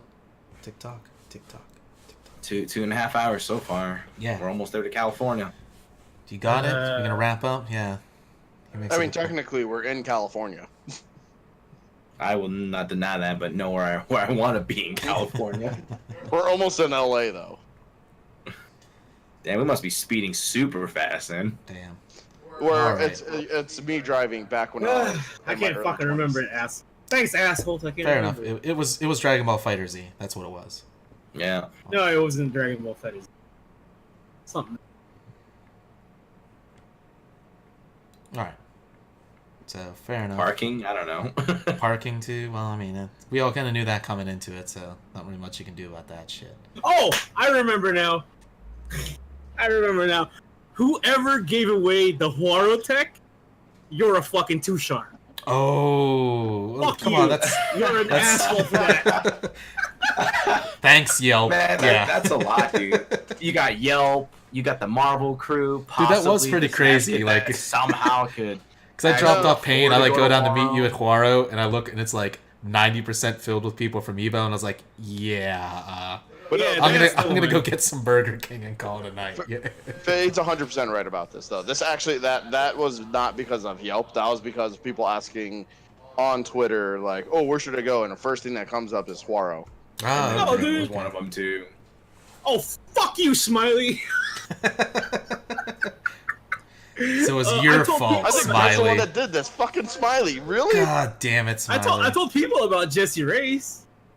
You know, because it was fucking when I went to Jesse Ray's that day with Prini, it was empty. I was Yeah. doing them. That's a probably favor. closer, I too. told That's, like, Twitter right about there. that. Yeah. Yeah. Oh no, it was Yeah, definitely yeah. closer. Yeah, and Jesse Ray's is pretty fucking good. Mhm. Yes, it Agreed. is. We still need to do that lunch date there, man. I gotta get some of that BBQ. Friday? I'll get, 2 in I'll 1 get week? to you. Maybe Friday. All right. I haven't made anything all week yet, so it's eat out lunchtime. Ooh, all right. But with that, I'm gonna wrap this up, guys. We have officially right. broken last podcast's yeah. record there. Well, to be and- fair, and in the it is, theme you of know, Eva- it's simmering here. Yeah, well, in the theme of Evo weekend, this went over the time limit. Yeah, the classic. Yeah, not surprising, but we definitely got good things there. So Shout outs to everyone there that was watching tonight. Really appreciate it. Once again, Thank you for just listening to us ramble about stuff. yeah, and likewise, if you guys ever have anything that you want us to talk about or anything like that, I mean, feel free to drop some comments on the YouTube channel. We always repost these on YouTube on the I'll LVT get this feed. on the weekend. Post I'll up get this there. on the weekend because it might take a while. Also, if you're in the Vegas area, interested in entering anything in the Vegas area, hit up Facebook, LVFGC. That's the place you can kind of hit up if you want to know any of the knowing about tournaments or just meet up with people with casual play or anything like that. Beyond that, big thanks again to everyone to help run EVO, run the events. Huge shout outs. You're what makes this event every year worth going to. As a TMNT top player, baby. Hell yeah! I mean, like I was talking to Bernie the other day. I mean, if I'd almost wonder if EVO wasn't in Vegas if I wouldn't go. But every year I kind of come in there not knowing. But you know, once I start meeting with people, all that, the community is really what keeps me coming back to this event. So I will admit this is the most fun event I've had in an EVO in kind of a while. no, likewise. I mean, I can tell you No, the you're last right, 2 you're years It's was because of there. the side tournaments, man. No, Yeah. I mean, that's what I say. That's kind of like the community kind of comes together and makes the event fun to do, and they definitely pulled through this year. So, but Shout yeah. outs to us. Anime Evo, Brett. Alright. Yeah, Anime Evo once Arrow. again. Big ups. Hella Brett. Follow him at Hell Hella yeah. Brett. Follow us on our social media. We talk a lot of shit. We do. You can I'm find LVT Max Sensei Fade. on Twitter at Max Sensei, Fade at LVT Fade, Jan at Jan702, and me at Random, all on Twitter. All on Twitter. I I also might even stream check stuff. Twitter to look at your messages. We'll put it out that way. They might I maybe also cave stream in. stuff. Ah, I we can also see that stream? subscribe button. Yeah, Yeah. please mash on that subscribe button. Follow Fade to his and Jan to their Twitch channels. I don't have a Twitch channel because You need to get on that, man. Even. Thank you, Mr. Longshot, for the follow. See? People listening, I appreciate that. Any links for any of those, just look down below. I'll have links to all the Zarky boys, as well as a lot of the local Las Zarky Vegas boys. FGC. Yeah, that's still a thing, apparently. Apparently, there's something. All right, that's cool. But- It's been a long I'm time with for the it. Zarky boys. I'm But, with it. but thank you guys again. We're going to go ahead and sign out, and we'll see you guys on the next DonksCast. Adios. Peace. I'm gonna go take a shit. I like how you still caught that on stream. I appreciate the professionalism.